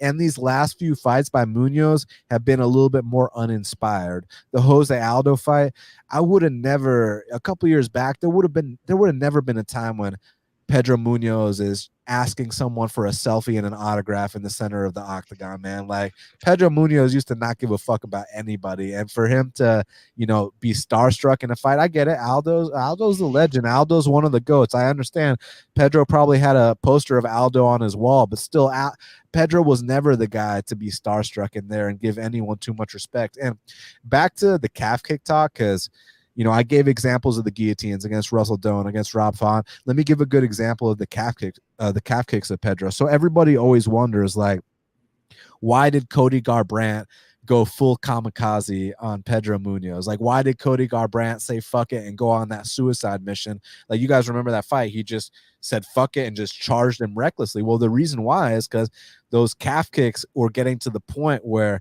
Cody had to make a decision. It was like 1 or 2 more of those and he was not going to be able to move. So it was basically like, I got to knock this guy out right now or I'm not going to be able to move for the rest of the fight. Unfortunately, it didn't go Cody's way, but that's why he went with that approach. It wasn't just, a temporary moment of insanity. It was basically a kill or be killed type moment. Unfortunately, it didn't work his way, but that's why it happened. Now, as far as I see Block saying O'Malley worst nail in MMA, I mean, look, the 2 times that we have examples of him having those issues with the legs are, against Sukumta, he kicked him in the head and broke his foot. And then the other time was with the number 5 guy on planet Earth, kicked him in just the perfect spot, the perfect nerve, and it was what it was. I think it's a little tougher than people think for that to happen again, and I'm betting that it doesn't happen again. So I got O'Malley to come out here, most likely a 30-27, but at some point with the amount of shots that Pedro eats, someone's probably going to get him out of there at some point. So don't be surprised if this is the first time, but just based on Pedro's just he's such a dog. He's such a durable guy. He's someone I got so much respect for. I'm gonna say O'Malley unanimous decision, and hopefully I cash this bet. I like it. Luke, what do you think? I honestly have nothing else to say. I think Dan broke down the fight perfectly. I also jumped in on O'Malley at minus 250 as well. Great fight, better point in his career, more mobile, more active. Munhoz, no defense. Munhoz, the one thing I guess I will say for Munhoz is that he's a guy, if you watch his historic career outside of, the guillotines or clipping guys, when Munhoz has his historic success, it's when he's been able to go out there and bully guys. He's not going to go out there and be able to bully a guy like Sean O'Malley. Like, just stylistically, it's not going to happen. We just saw Dominic Cruz, largely dance around him over the course of 15 minutes as well. I think the movement of Sean's going to be too much. I think the speed of Sean's going to be too much. The stance switching of Sean is going to be too much, coupled with the fact that, Pedro just doesn't wrestle. We know that at that point. So that kind of takes out, one portion of his win equity there. I think barring him clipping Sean or, really debilitating him with kicks, I don't see how he wins minutes in this fight at all. I mean, I think Sean's like 80%. Yeah, not to be a broken record here. I mean, I parlayed O'Malley with Izzy, to be honest. And I am someone who tried unsuccessfully a couple times to face Sean O'Malley. And my view early in his career was, I don't see what the hype is about. Okay, the dude streams Fortnite and smokes weed, so all the young kids love him, and that's why he's getting steam. But, like, and then you watch him, and it's funny because I've gone a full 180 on him, and people are going to laugh and be like, how the fuck could that be the fight that turns you around on him? But, like, the Chris Moutinho fight, and I know Chris Moutinho is a bum, but, like, it's funny because I remember the takes after that fight being like, oh, my God, can you believe it took Sean O'Malley 14 and a half minutes to finish Chris Moutinho? And I was like, do you know how hard it is to go backwards for 15 minutes and land 230 strikes in 14 and a half minutes and not take a deep breath? Like what? That is insane output. Like, guys, there's only been, like, I think under 10 instances of 200 strikes being landed in a fight. And he landed 230 in 15 minutes. Like, I don't care that Chris Moutinho is bad. It's like, it invalidates the cardio narrative. It invalidates that he can't go backwards. This kid wasn't going away, and he never seemed frazzled the entire fight. And I was like, you know what? If he can keep that kind of output, the guy almost never gets hit to the head. He measures distance perfectly. He's huge. Yeah. And just real quick to prove your point, Sean, he set individual strike records in 2 of the 3 rounds in that fight for those individual rounds. Right, exactly. And it's like, so he's basically, like, the guy's head strike numbers are insane defensively. He's massive for the division. He measures distance perfectly. He's an elite athlete. Is there still a grappling question there about his upside? To a degree, yes, but we also know the guy does grappling competitions pretty much nonstop. So it's like, do I know that he's got good defensive grappling? No, but I do sort of think it's more likely than not that an elite athlete who's constantly working on his grappling probably is a decent defensive grappler. But I don't even think that's going to matter here. Pedro Munhoz and sorry to cut you off, brother. Yeah. To take it a step further, not only is he competing in competitive grappling, guess who his professor / main training partner is in grappling? Tanquinho, who, sorry to break it to y'all, has got better jiu-jitsu than Pedro Munhoz. Exactly. And plus, it's like, people are like, oh, Pedro's going to grapple him. It's like Pedro's attempted like 1 takedown in his last 7 fights. Like, he's a dude with great defensive grappling, but he's not going to ever come and dive on legs. And so, like, with that out of the way, like, I think O'Malley is an incredible prospect. And I think if it turns out his defensive grappling is on point, sky's the limit. But with regards to this fight, it's like, I said it on this pod before his fight with Cruz, and I bet Pedro against Cruz. But it was more like a fade on Cruz than anything else. I was like, I'm a bit concerned because every Pedro fight, he tends to bring out his opponent's best offensive performance ever against him. It's just kind of the nature of his style. Like, Pedro wants to go forward and just break you down with, like, kicks and attritional work, but he has no defense whatsoever. His ability to cut the cage is kind of suspect. I thought Cruz was done. It turns out he wasn't, and he just absolutely mopped the floor with him. And I kind of feel similarly here. It's like everything Pedro does plays exactly into what Sean wants you to do. He's there to be hit. Sean should be able to stick to the outside fairly easily. I don't know. It's very, very hard for me to see Pedro winning minutes. And even with regard to leg kicks, it's like, I get it. And that is a nice path for Pedro. But like, I saw people after the Cruz fight being like, I can't believe how bad his game plan was. Why didn't he kick legs more? And it's like, it's not easy to kick someone who's not directly in front of you if you're not setting it up. Like, it's just not. And I kind of think the same here, combined with like, the kind of size discrepancy.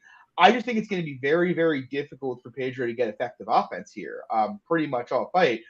And, so that brings me to two questions. It's like one of two things are true to me. Either O'Malley's legs are made of tissue paper, and he's going to lose because he gets leg kicked and his leg shuts down, or they're not, and he's either going to dominate this fight or maybe Pedro can knee him something. But I'm convinced it's the latter. Look, I hurt my ankle wrestling sophomore year, and then I tore ligaments in the same ankle playing basketball 6 years later. I still can play basketball on that ankle and it's fine. The guy, Sean, like, I get it, and look, if he comes out here, kicks his leg, and O'Malley gets hurt again, then I'll be like, okay, yeah, maybe it's a thing. The guy had 2 separate injuries to his leg. Now we're going to say the guy can't take a kick. Like, we saw Henry Cejudo's leg get shut off in a championship fight by a low kick. Nerves and low kicks, that it just happens. Michael Chandler lost the Bellator title from it. And no one was like, oh, Michael Chandler's a quitter, They were like, oh, that sucks. Nerve got shut off. Like it's just like people like to, and I've done it in the past, don't get me wrong, but people like to play into or perpetuate a narrative that confirms what they want to believe. I've come around on it. I honestly think unless Pedro clips him with something, he doesn't really have many outs here. I think Sean's going to put on a show, and Dan said it, like, I actually think if anybody was going to get Pedro's first KO, Sean's a pretty live candidate to do it. Slags, what about you?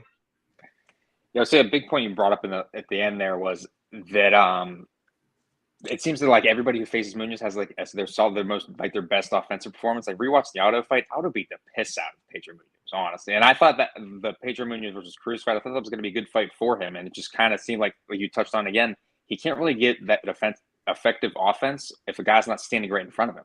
So if O'Malley's just out on the outside, just dancing around him, I think it's going to be fairly easy work for him. He's super hittable. I get it. He's really durable, and that's kind of the take here. Like, I know a lot of people are trying to play with the total here, over or under. I wouldn't really get cute with that. I don't really see like any kind of value with there. I think O'Malley could knock him out. I think this could go to a decision, but yeah. Yeah, and I mean, to that point, Jose Aldo was not landing 100 significant strikes in 5-round fights as champion, and he landed 115 in 3 rounds against Pedro Munhoz. So I love Pedro, but it was insane. Yeah, I think O'Malley's got him pretty covered here. But anyway, moving on, another banger. We got Robbie Lawler. He's taking on Brian Bam Bam Barbarena. I think Lawler's a slight favorite here. He's about -130. Luke, what's your take here? Yeah, I'm not going to really spend much time on this. This is a fight that I have the least opinion on. My issue with Lawler, at least overall in the aggregate in recent years, is that he really just has not let his hands go. Obviously landed a shit ton against Nick Diaz, but he also did drop around against an aged Nick Diaz. That needs to be noted too. We got Barbarena out here getting dropped by Jason Witt, going life or death with Matt Brown. To me, this is just the highest variance spot of the entire card, so I really don't want anything to do with it. I kind of lean Lawler just based on the fact that I think he's the better fighter overall, but he is 40 years old now to boot. So do you want to be laying chalk on over 40-year-old Robbie Lawler? Once again, outside of the Nick Diaz fight, and once again, he just dropped around to against a guy who historically has not wrestled really at all throughout the recent part of his run, who's historically been very gun shy to boot. Not for me personally. I am picking Lawler to win the fight, but Barb's a scrappy dude, 100%. Like I could see this fight going like 4 different ways, and I wouldn't really be shocked. So from that perspective, it's like I don't have any betting interest. Yeah, I kind of like, I don't know. When the line initially came out, I was very interested in Barbarena, and then like you're watching back stuff, and it's like, oh yeah, like 5 fights ago when I faded Brian Barbarena with Anthony Ivy, I was like, I think this dude's done. Now I did bet him in his last 2 fights, but it was like Matt Brown and a debutant with 5 fights and Darian Weeks. And I just like like rewatching it, I'm like, I don't know.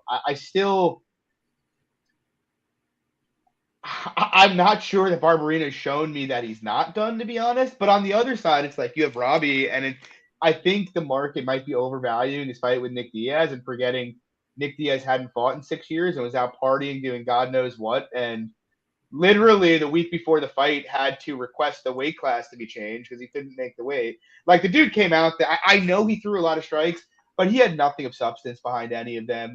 First time the guy got clipped hard, he literally asked out of the fight.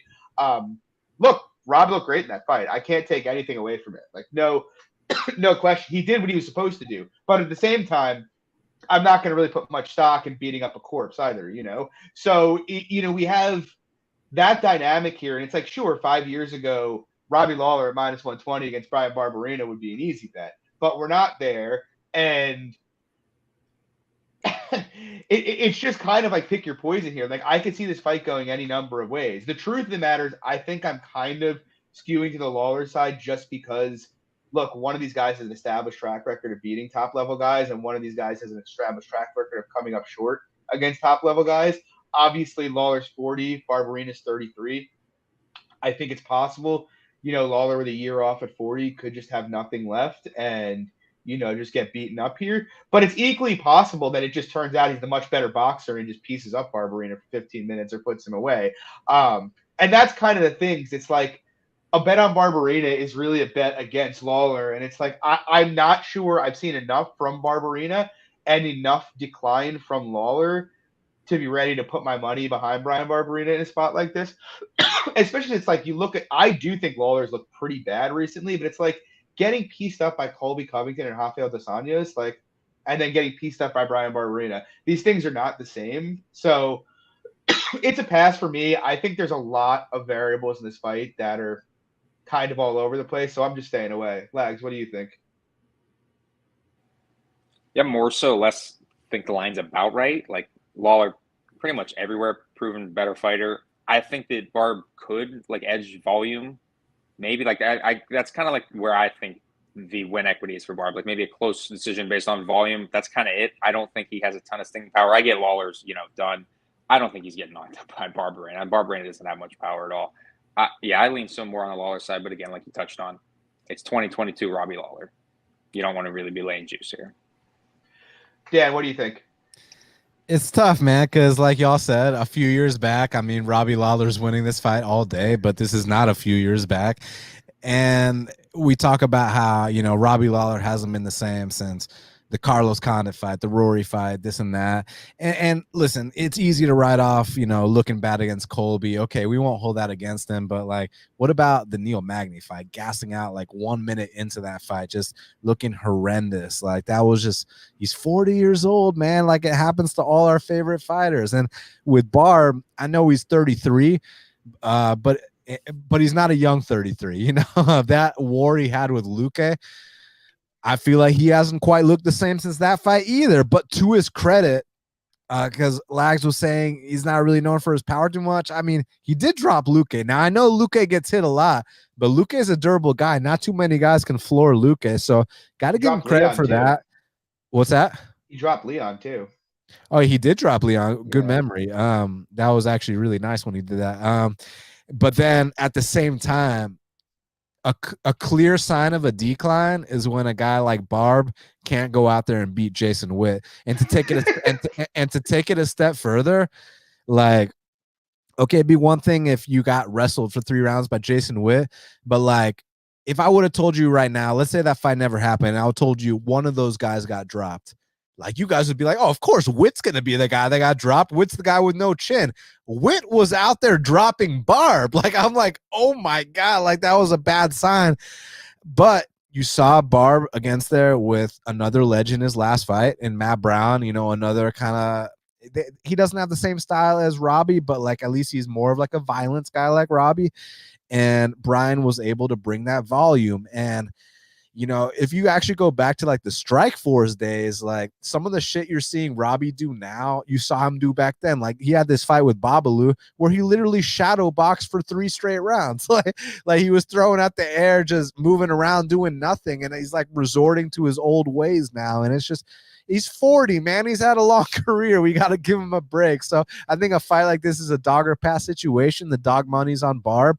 So if I were to bet this fight, I'd take Barb. It's just I'm not really in a rush to, I mean, going into the Matt Brown fight, I was saying like, man, I wasn't Matt like plus 160 or something. I think he was the first time they were booked.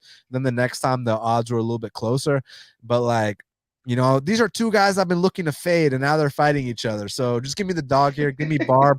Slightly more youthful. Like, I know on paper he's like 8 years more youthful, but I'm saying in terms of mileage and damage and all that, I think he's got a little bit more left. But, you know, sometimes you can't count out the legends. Like, sometimes they'll go out there and impress you. Like, RDA looked amazing his last fight, you know. So from time to time, they'll really show up. But I don't like what I've seen from Lawler lately. Not that I like what I've seen from Barb, but I think he's got slightly more in the tank despite getting dropped by Jason Witt, which was the red flag of red flags. Give me Barb in this fight. Yeah, I agree completely. Moving on, though, we got the featured bout, which is, again, an electric one. We got Sean Strickland. He's taking on Alex Hands of Stone Pereira, conqueror of Izzy back in their glory days. And this is probably a number one contenders fight. And honestly, I'm kind of at a bit of a loss here just because I do want to play Strickland. Like, there is a part of me that's like, look, you have to be impressed with Alex Pereira and, like, you know, his last fight with Bruno Silva, like, no doubt. But also, you know, I get it. The dude's one of the best kickboxers in the world. That's something to take seriously. But, like, we've had a lot of glory kickboxers come over to the UFC, even good glory kickboxers. Like, people forget Gokhan Saki had his brief cup of coffee here and got put out by Khalil Roundtree. You know, striking in MMA is not the same thing as striking in kickboxing. 4-ounce gloves where you can throw knees and elbows and clinch guys is not the same thing as having like a beautiful kickboxing fight. Not that Alex Pereira is not a man of violence. He obviously is. But it is something where I'm still like, you watch the Bruno fight and like, look, Bruno's normal way to approach fights is I'm going to get taken down a bunch, get up, get punched in the face a bunch, but I'm going to knock you out because I'm more durable and I'm stronger. He hasn't had to fight somebody like Pereira, and he did, and obviously Pereira is a better technician, but there's kind of, I think, some aspects of that fight that like are being misremembered. Like, Bruno landed on him a lot standing, you know, and Bruno Silva I would not call a counter striker, and he landed some heavy counters in that fight. And then on top of which, I think we could all agree that nobody would really rate Bruno's grappling that much. And he came out here and he took Alex Pereira down twice. You know, Pereira gave his back both times to get up. You know, Bruno held his own, and we saw, you know, Alex Pereira has some limitations. You know, without those kickboxing gloves, if you can get inside his frame, he is there to get cracked. The guy can get taken down. You know, his first fight with Andreas Michailidis, he got controlled for 4 minutes in the first round, lost round 1 unanimously, then landed a flying knee in round 2. Now, look, we all know Andreas would have gassed out and gotten finished anyway, but the reality is he dropped around to Andreas Michailidis grappling him. Guy got taken down multiple times by Bruno Silva and controlled for 3.5 minutes of that fight. So, I mean, the question is, and I think it's probably the question everybody has, is will Sean Strickland come out here and grapple, or will he be meathead Sean Strickland and just bite the mouthpiece? I know the prevailing opinion is he's just going to strike. I feel pretty confident he's going to grapple at some point in this fight, honestly. I mean, this is not like people like, oh, you know, Sean Strickland's an idiot. He's an idiot, blah, blah, blah, blah. He's not an idiot. He's a fairly smart fighter. And if you don't think the guy runs off his mouth a bit extra than what he's like in real life, doing like his Colby thing, like, you're crazy. And the dude also knows if he wins this fight, he's going to make more money than he's ever made in his life with an Izzy fight. He's not a moron, and he knows what he has to do. So I do think it's very likely he's going to come out and try, at least at some point, to get takedowns here. And I also feel like very confident in saying Strickland's a much better grappler than Michailidis or Bruno Silva is. And if he gets on top or can consolidate some kind of a top position with Pereira's shoulders flat on his back, he could probably do some damage. And so from that perspective, it's like you almost have to lean Strickland in this fight. And then you think about the striking, and it's like, I get it, Pereira, world-class kickboxer. But again, I actually think he's got some massive holes in, boxing range here. And if Strickland can get in there, Strickland's a really slick boxer. And I know a lot gets made about how the bad defensive tendencies he has, how he can keep his hands a bit low. The dude also very, very rarely gets hit to the head. He's got very good head strike defense. And so I'm a bit skeptical of the idea that Strickland can't win this fight standing. I'm not saying I want that to happen. Certainly not. But I think people are underrating the chance that Strickland could just get in the pocket and, just stick the jab in his face over and over. And also what happens in a fight where Alex Pereira has to fight at Sean Strickland's pace past 8 minutes. We don't really know. All of which is to say, I lean Strickland massively, and he checks a lot of boxes that I look for in guys I want to bet. He's got way more MMA experience. He has a grappling edge. He's fought better MMA fighters. The one thing that's kind of holding me back here, that's kind of scaring the shit out of me, is literally I've seen a million people with a similar take to myself, this week. Strickland is obviously, a very popular pick, and yet the market's not really moving. And that is a scary, scary, scary thing. And I know some people kind of just dismiss it. They're like, whatever, the fight's going to be what it'll be. But usually when that happens, there's someone on the other end of that who also has a clue, who sees it a different way. So that's making me a bit nervous. But with all that said, I'm going to bet Strickland here. I just can't, until Alex Pereira shows me that he can grapple defensively, I have to take the shot against the guy that I know is a much better grappler, even if he doesn't take that path. Especially because I do think, as I said, that Strickland has a chance to be standing too. So I like the Strickland side of things. Lex, how about you? Yeah, it's outside of power for me, I think Strickland has every advantage in this fight. I think he's got the volume edge, he's got the pace, he's got the grappling edge, and he has nearly 5 times the MMA experience. So at plus 100, it's how do you not have at least a small bet on small Strickland? Sean Strickland here. So, yeah, to me, I like the money line here. Sean Strickland. Dan. I mean, I think on principle, you guys are right. It's just, yes. I bet Bruno Trust the process, Dan. Trust the process. I bet Bruno Blindado at plus 250 against this guy, saying all the same things. I mean, he's got close to 30 MMA fights. Dude's got knockout power on the feet. He went out there, took him down 2 times, and credit to Pereira. He stuffed 6 of 8 takedowns. And even in that Michailidis fight, Michailidis got him where he wanted him early. Michailidis, I know, he ain't all that, but he's usually decent for a round at least, and then kind of falls off a cliff. I like the composure for a guy so early in his career. I like the composure. Now, something that Strickland said earlier today in the press conference actually kind of resonated with me, that Pereira is okay, it's hard to say that a guy who knocked out Izzy is not that good, a glory champion, this and that. But I feel like Strickland said he gets away with a lot of things because of his physicality. He's 6'4" with the 80-inch reach. So the technique might actually not really look the prettiest, but he's able to get away with things because he's just this big fucking monster, So, and with Strickland, a lot of people were criticizing his last fight against Hermanson. And look, I get it wasn't this knockout, drag out war where both guys are getting dropped in this fight of the night. But in my opinion, guys, if you can win a UFC main event against a top 10 guy by basically just using your jab for 5 rounds, that's fucking impressive. That's a MMA Floyd Mayweather type shit. That I was really impressed because I know my friends were calling that lackluster, and I get why. I'm not in a rush to go rewatch that fight or anything like that. But to beat a guy with a jab who's a top 10 guy for 5 straight rounds, he's got my respect, man. The guy can fight. And not to mention, he has landed takedowns in these fights. He took down Uriah Hall 4 times, even took down Brendan Allen. And another thing about the Brendan Allen fight, on the other side of things, Brendan Allen was kind of tagging him up early. And with some of these shots from Pereira, I'm curious to see how Strickland responds. There's back to that tall man defense talk.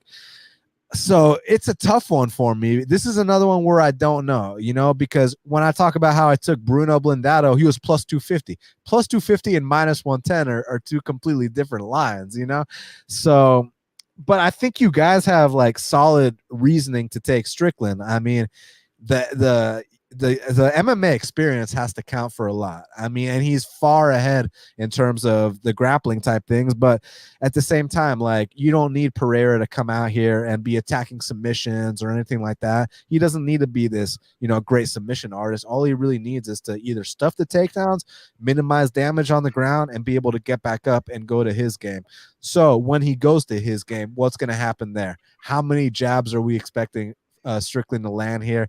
Are we expecting Strickland to rock a guy like Pereira on the feet? These kickboxers sometimes got that kickboxing chin. All of them have been knocked out in kickboxing because they all got like 30 to 100 fights, right? So it's a tough one. I kind of lean Pereira, but I'm not one to call Strickland an idiot either. Like, I understand he says some shit that might, but that doesn't matter here. The guy can fight. Like, again, you can win a UFC main event against a top 5 guy with just your jab. Like, you got my respect, dude. Like, that's serious. So I don't know. It's tough. Like, can he get away with that same game plan here? And furthermore, if he does get takedowns, what happens after that? Is it a case where, sorry, I'm just checking the private chat. Okay. I was checking to see if my mic was cutting out. Is it a case where he takes him down, can immediately pass and, get some damage off? Or is it a case where he takes him down and Pereira can pop back up, because I know Pereira is not training his triangle chokes and his arm bars. I know Pereira's only thing that he's training right now is to defend everything on the mat, get back up and take it to his realm. And once he's in his realm, what's going to happen there? So I lean Pereira, but I think you guys have very sound logic for why you're on Strickland here. Luke, how about yourself?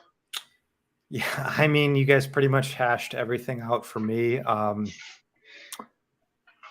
It's so weird because everything in my general analytical based brain tells me like Strickland is an auto bet this week.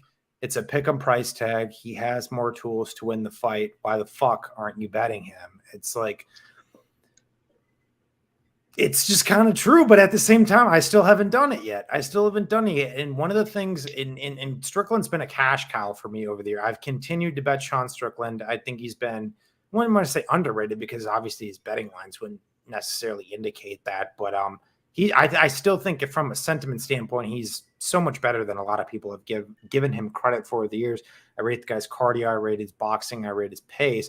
But the one thing I've said over the years with Strickland too, which is why it's so interesting that this is getting booked, now, at least like in my head, from my perspective, is that I've said for years now that Strickland is going to die.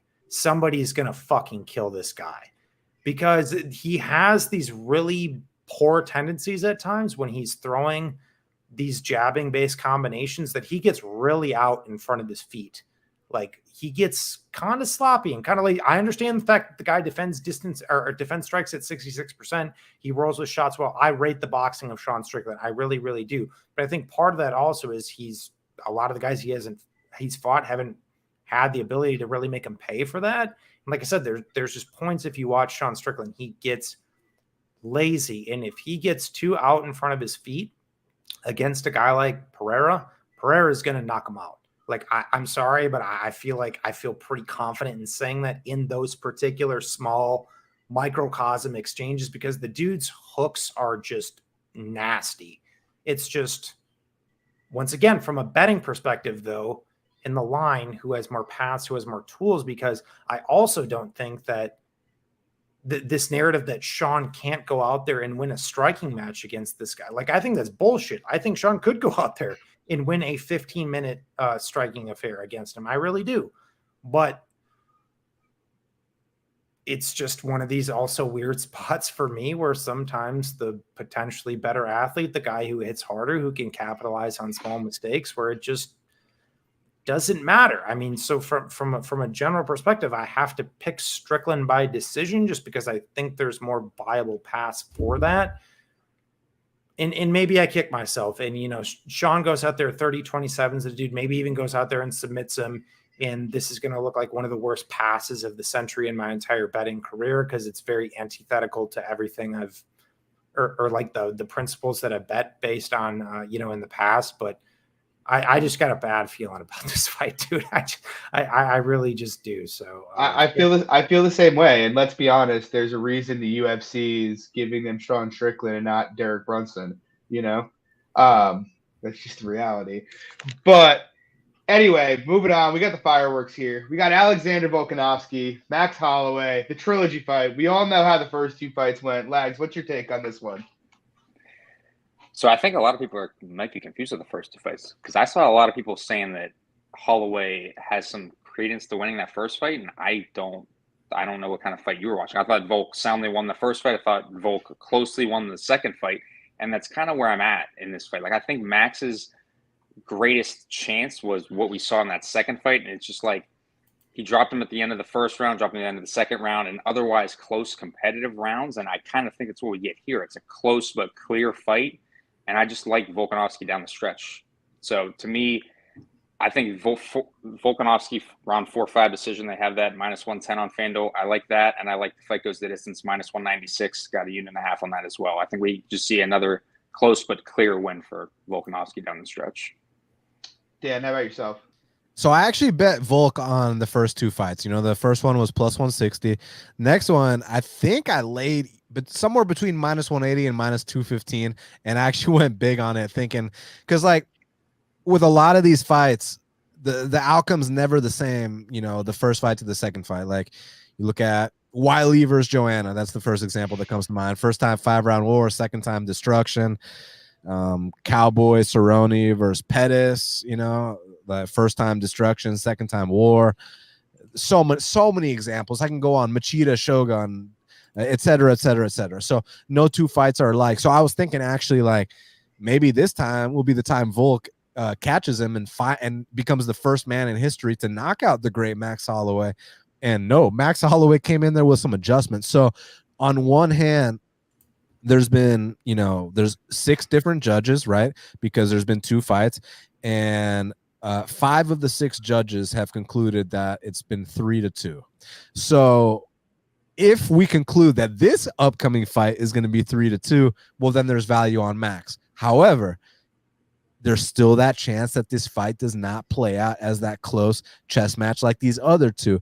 Like, I feel like Max Holloway, like, I know I keep saying he's finally going to get caught, but at some point I think he's finally going to get caught. I mean, he absorbed so many damn strikes. The fact that he hasn't been dropped, I mean, that Hawaiian chin is just insane. But you look at, BJ Penn back in the day, and we kept saying the same shit over and over. Like, God damn, like, how does he absorb so many shots? And then finally he started getting dropped in fights. So it's like, is this going to be the time when Volk comes out here and, stops Max Holloway and puts a stamp on it? Or are there some even more slighter adjustments that Max can make based off the second fight, which was closer, and then come out here and actually get a win of his own? So that's what makes it tough for me, but I lean more towards Holloway. Excuse me. I lean more towards Volkanovski. Reason being is that in the fights they've had not against each other, I've seen a little bit more evolution in Volkanovski's game. One thing that I always talk about is I think he's got the best feinting game in probably the sport, besides Izzy Adesanya. Like, he just gets people so mesmerized with his feints. Like, when you can go to Brazil and 30-27 Jose Aldo and he has no idea what you're about to throw at him, like, that already shows what level you're on. But it's not just about the technicality. What about this guy's heart and grit? I mean, you saw the submissions he was in the Ortega fight to survive those. Guy's got the heart of a champ. And then against Korean Zombie, when he was a -800 favorite, sometimes when guys are -800 favorites, they play it safe. He didn't play it safe at all. He took it to Korean Zombie. Me and Lags were in attendance, and it was like, holy shit. So I feel like Volk is actually really hungry to just keep going to those next levels. And not saying that Max isn't. It's just that when you look at Max's last 2 fights, and I understand the Cater fight, well, he was out there setting records, but he still got hit a bunch in that fight, and Kattar's just not on the level of a Volkanovski. The Yair fight was an amazing fight. I've always been a big fan of Yair, but Max is there to be hit. Not that Volk isn't. I just think Max kind of he's Hawaiian. He's a true warrior. He'll eat one to give however many. The guy's volume is absolutely insane. I got to go with Volk here. I'm just on the fence about betting it. Reason why is what I said. We've had 6 judges score this fight. 5 of them have concluded it's 3-2. 1 concluded it was 5-0. So are we getting another 3-2 type battle here? In which case the value would be on the dog, or is this going to be like all those historic fights I mentioned where, no 2 outcomes are ever the same. And this could be the time when Volk actually goes out there and puts that stamp on it. So my pick is Volk. And if the line comes down a little bit, I might consider betting Volk, but at minus 200, I'm kind of good to pass. And I understand why people would take Holloway. I mean, the last fight, I felt like I was lucky to actually get the win there at the time. I rewatched it and I understand why. Volk got it done. He did kind of dig deep those last 3 rounds, but at the time, I mean, with the commentators and everything, I was like, fuck, I think I lost this bet. Yeah, we'll see who makes the better adjustments. I got Volk, though, man. I think he's on a different level right now. And to see a guy with his stature going out there and fighting like a long man, like that's like something you don't often see. And that feinting game, just keeping people guessing the entire time. You don't know when he's going to go. You don't know when he's going to touch. You don't know when he's going to come out with the big power. You don't know when he's going to leg kick. You don't know when he's going to mix in takedowns. I think he's the complete package. Whereas Max, he's obviously the complete package too, but we know exactly what Max brings to the table. There's no guessing here. His volume, his stance switching, when he starts to feel his rhythm and he starts spinning, it's pretty amazing too. So, all respect to Max, a guy that we grew up watching. Gotta love him. I'm going Volk to end still. All right, Luke, how about you? Yeah, kind of with Dan as well. I went and backed Volk in the first 2 contests, but I'm actually staying off here because I do think I think it's a competitive fight at the end of the day. I think you can make the argument for backing Max, but I personally put Volk like 60 to 65%. So I think the line is a tad wide, but I think reasonably accurate at the same time. I don't know. I've went back and watched both fights multiple times now. And to me, primarily in the second fight, it's like really when who decided to really I just want to say do things, but like really commit to their strikes is when they had success, and that's what makes me a tad nervous for Volk, especially since he had such a slow start.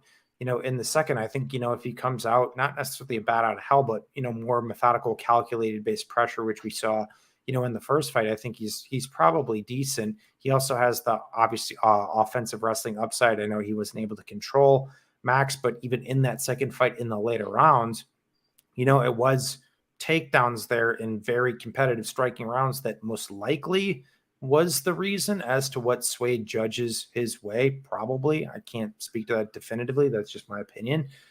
So I think he has more upside there in close rounds to win it out. And from some perspective, I think Volk kind of has his number, but after laying the wood I did in the second fight, man, I'm just, I'm not clamoring to go back to the well again. I really would not be shocked. If Max could squeak something. I personally just like the over. Both guys have proven incredibly durable. I know, to your point, Dan, this dude in Holloway eats a ridiculous amount of strikes. It can go at some time. But I mean, homeboy's still only 30 years old. I mean, we're not talking about, 35, 36, 37, 38. I know we've seen a more persistent, Volkanovski, at least in his last 2 for sure. I get it. But, I'd like to lean on some durability, take the judging bullshit out of the question that we have seen a lot of variance in some recent fights too. And just go with the over. I think I grabbed it around like minus 210. Yeah, so I bet Volk in the first fight. I did not bet the second fight at all. Honestly, I'm considering pulling the trigger here. If I like Dan, I'd like a number better than -200, but I think I have like an interesting or a different perspective on the second fight. Whereas it's like I'm always the guy when I bet a dog and they lose a close fight like that is like, okay, I clearly had value in retrospect. Like that fight goes my way more often than not, or that beats the line. The thing is, though, with that is that this is a bit of a different situation. Like, yes, that fight was very close. In that iteration, sure, like you may have had value. The thing is, we already had one iteration to play out for 25 minutes. So it's like, if that was the only iteration of these two we had and they were lined here again, I'd be like, yeah, surely I'm betting max. The thing is, we actually have 50 minutes of data between these two guys, not 25 minutes, 50. That's a lot more data than you used to see for most matchups ever between the two of them. And what we have from that sample is Volkanovski outlanded him in 8 out of the 10 rounds they had. To Lags' point, Max basically had everything go his way in the second fight. He hurt Volk in the first and second round to make sure they were clear rounds, and it still wasn't enough at the end of the day. And by the way, even if you look at the slow start from Volk, both round 1 and especially round 2, he was probably winning. Both of those rounds were razor close before he got hurt. All of which is to say, I think, because the second fight was close, some people are acting as if, this is a coin flip fight. But I think the reality is, if you're capping a fight, you're capping out of 100 or 1,000 iterations of that fight. So which means if you cap a guy at -300, you think they're 75% to win, they're still going to lose 25% of the time, At the end of the day, guys are going to have off nights. Things are going to happen.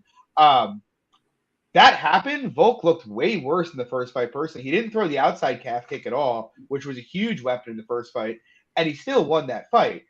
And I guess what I took from it is Holloway looked great that fight, and yet outside of the rounds where he hurt Volk, and even in those rounds prior to him hurting Volk, he just doesn't have the ability. Like, Holloway's biggest strength against everybody he fights is that insane cardio and that insane output.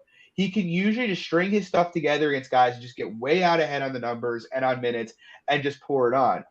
He doesn't have that ability against Volk. Volk can punish him on the counters, so he's not nearly as aggressive. Volk can match him cardio-wise and can match him output-wise. Like, Max doesn't have the margins to ever run away with a fight against Volk, I guess is what I'm getting at. Like, if he doesn't finish him, I think any fight Max wins is going to be by the tiniest of margins. Whereas we've seen, people can say whatever they want. Volk dominated the first fight. We all saw it. We all knew he was up 3 or 4-0 after the first 3 or 4 rounds of that fight. We've seen Volk actually showcase the ability to, dominate a fight with Max Holloway. Whereas we've seen Max, even on his best day, not be able to really get that far away from Volk. So I think at the end of the day, I think the dominant win upside in striking is on the Volk side.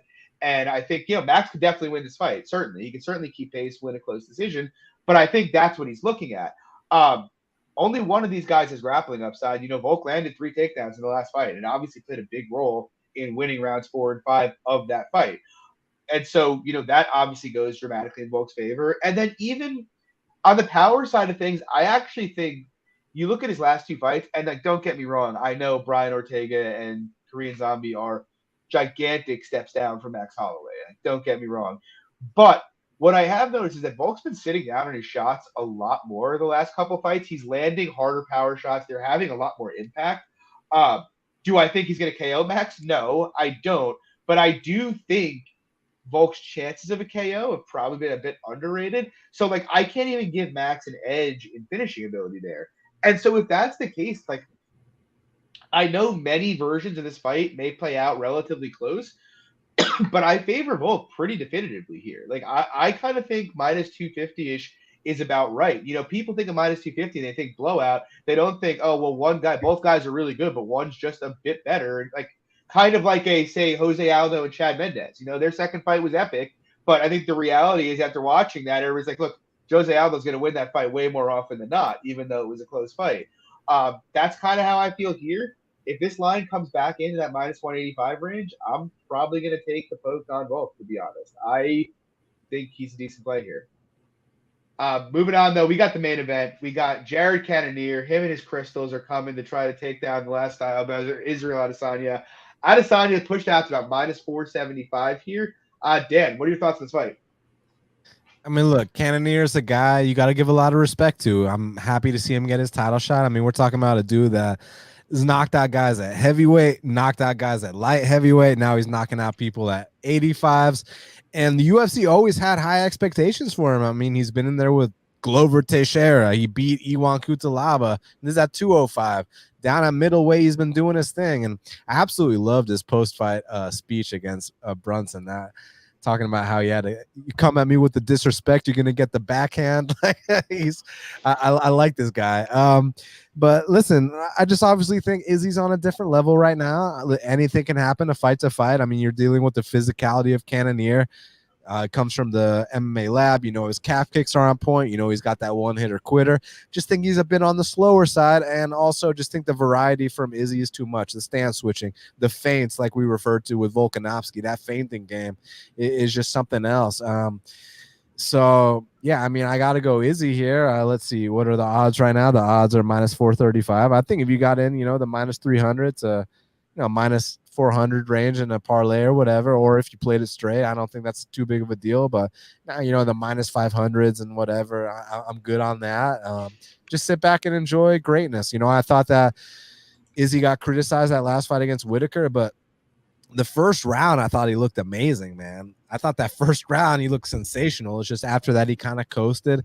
And, sometimes when people have like even one moment of success against like a long reigning champion who seems invincible, they kind of overblow it a bit. And while Whitaker's got all my respect and Whitaker fought hard and all that, I think Izzy clearly won that fight. And I think he's going to clearly win this fight too. But I think we might actually see a more dominant performance, not to make excuses for the second Vettori fight or the second Whitaker fight or anything like that. But this is some fresh meat here. This is a guy he hasn't fought yet. And this is a guy he's actually been calling, out for a while now. He's been wanting to fight this guy. I think he might see something in his game. I think the speed advantage is there. I think the size advantage, despite the mass in terms of size goes to Jared, but the height and the reach goes to Izzy. I think the leg kicks are going to be there. I think that jab's going to be on point. The feinting game, the variety, just everything. It's just, is it going to be a decision or is it going to be a finish? That's the big question.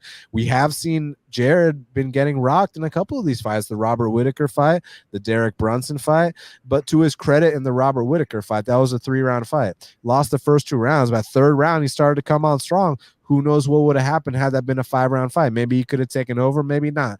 That's neither here nor there. I got Izzy Adesanya and still. Luke, how about yourself?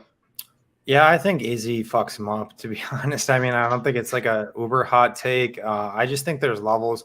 I mean, I've bet against Adesanya a couple times now. I took a shot on Vettori in the second fight. I took a shot on Whitaker in the second fight. And honestly, I just think both of those guys pose different and more general issues to Adesanya than Jared Cannonier does. You have the volume consideration of Vettori, you have the durability consideration of Vettori, you have the blitz striking game of Whitaker, obviously being elite level talent at the end of the day, who also hits incredibly hard with offensive wrestling upside as well. I mean, yeah, both those guys were able to force some more competitive fights in a few of the contests for sure. At the end of the day, they didn't get the job done. So it's kind of one of those spots for me where I use those as both as benchmarks. I know every single matchup is unique, but it's like I just gave both of those guys much more chances to beat a guy like Izzy than Cannonier, and both of them weren't able to do it. Obviously, Cannonier, reasonably technical, hits hard, decent leg kicks, but we've also seen him to get really sloppy with his defense, especially later in fights to boot. We've seen him hurt, a ton. We've seen him knocked out multiple times in the UFC. At the end of the day, he doesn't have, in my opinion, the range game to compete with Adesanya. I think he has to try to make it a dogfight, crash the pocket. In doing so, I think he's running straight into switch stance counter hooks. Like, honestly, I think Izzy just styles on him, to be completely honest. And I don't want to sound like a dick, because I like Cannonier and I'm happy for the guy that he's getting the shot. The dude deserves it. He's 38, made a complete career resurgence. I mean, you don't see that very often. So I'm happy with the dude. Dude's 4-1 at 185, fighting for a world title at 30 years old. You got to give the dude the proper respect. But it's like, this is a spot where there's just levels in this game. You know, he doesn't pose that wrestling threat that we've seen from other opponents to Izzy, and Izzy's, you know, shut that shit down. So it's like, I mean, yeah, it's an MMA fight. Could he clip him? Sure. Is he going to win over minutes on Izzy? I'd be pretty shocked, to be honest. So, yeah, it's Izzy all day for me. Yeah, I parlayed Izzy at like minus 365 with O'Malley. Yeah, I mean, I wouldn't play him at minus 500. I think the line's getting to about where it should be. Yeah, I mean, I agree with both of you. I mean, the truth is, I love Jared. I'm a fan of his game. You know, again, not going to rehash up a great story. But the problem is, like, Jared's game is almost entirely based around his power and, you know, his calf kicks. Not only can Izzy check calf kicks, but the guy switches stances constantly. So I don't really think he's going to have much ability to get his kick game going. And so then it's like he's trying to box Izzy and land a big shot or hurt him. And it's like, I guess the best argument to the counter of Izzy is like Izzy had a really tepid striking affair with Yoel Romero that ended up being a very, very close decision. And I guess theoretically that could happen here. I guess my point to the contrary to that would be, I mean, Yoel's burst is just so much more than Jared's is, just the level of athleticism and the speed. And also, you know, Yoel is like a real counterpuncher. So like he's kind of the exact guy that, you know, like you put two counter strikers against each other and they're going to stare at each other, you know, and that's kind of what happened. That's not really Jared's game. He's going to have to close distance here. He's giving away 5 inches height and 4 inches in reach. And like, I know, I mean, the bottom line is, look, Rob had trouble closing distance, but, you know, the big difference between Robert Whittaker and Jared Cannonier, Robert Whittaker used to be a former champion, first of all. Second of all, you know, Whittaker is a real athlete. He's fast. He does close distance well, and he has a lot of very crafty ways to do it. You know, he disguises his kicks very well. He does a lot of like really interesting stuff, like feint-wise, whereas Jared just doesn't have that. He doesn't really have like a blitzing type game or any real way to kind of throw Izzy off and get inside. He's not going to wrestle Izzy. He's going to try to like plod forward, find the pocket and land. The problem is, could he knock him out? Yeah, I said that. I suppose that could happen. I just, it's very hard for me to imagine him being able to really find the pocket often at all. You know, Izzy's a master of distance. Like you look at how well he's done shutting down better pressure fighters than Jared Cannonier, and you know, it's just hard for me to imagine a scenario where Cannonier has any kind of sustained success. To Luke's point, and I do think if Cannonier does decide to try to bite the mouthpiece and come forward aggressively, I think it goes very, very badly for him. You know, he's a lot smaller. He's there to be hit. We've seen Jared hurt a number of times. I just think it's a bad matchup. I'm not counting him out. The guy has the kind of power where it's like one shot, he can knock out anybody, right? Maybe he could pull off the old path. I just don't personally think he has the athleticism or the counter ability to do it. I think it's pretty much a tailor-made matchup for him. Like, to your point, Luke, unlike Rob and Marvin, who could both kind of do things to at least, you know, upset the flow that Izzy has, I just don't really see it here. So, yeah, I like Izzy a fair bit here. I think this should be pretty easy. Legs, what about you? I'll try and be quick with it because I'm at 1% right now. I was messaging you guys in the chat a little bit. But no, I mean, I'm not going to really rehash anything here. I think that Izzy should be able to pick apart Jared with the leg kicks. I think he's going to be able to find the chin, and I think he's going to honestly be able to put him out in the latter stages. I don't think Jared's defense is all that great. And like you touched on, John, I mean, Jared tries to get his game going with his leg kicks, and I don't think he's going to be able to get those leg kicks off for free. I think he's going to be hittable and trying to do so. Izzy's going to be able to counter him at will. Yeah, I think a KO definitely seems very live here for Izzy. Yeah, so that's it, guys. That's going to do it for the show tonight. A big thank you to Dan Levy. Find him on Twitter at Best Fight Picks for joining us. Dan, you want to shout out your stuff? Yeah, no, I mean, obviously, it was an absolute pleasure being on here with you guys. I'm down to do it anytime. For anyone interested, my show is called Half the Battle, and it's available anywhere podcasts are found. So y'all be sure to check that out. And then on Twitter at Best Fight Picks. So thank you guys again, and I look forward to these amazing fights. Yeah, thank you so much, Dan. We really appreciate it. I had a great time. And guys, please, if you're in the chat and you like the show, please drop a like and subscribe. It would really help us out. You can find us on Twitter, myself at MMA Fox, Lags at Danny_Lags, and Luke at SWR_betting. And again, follow Dan at Best Fight Picks. Guys, good luck on your bets this weekend, and we'll see you next Wednesday night, 10 p.m. Take it easy.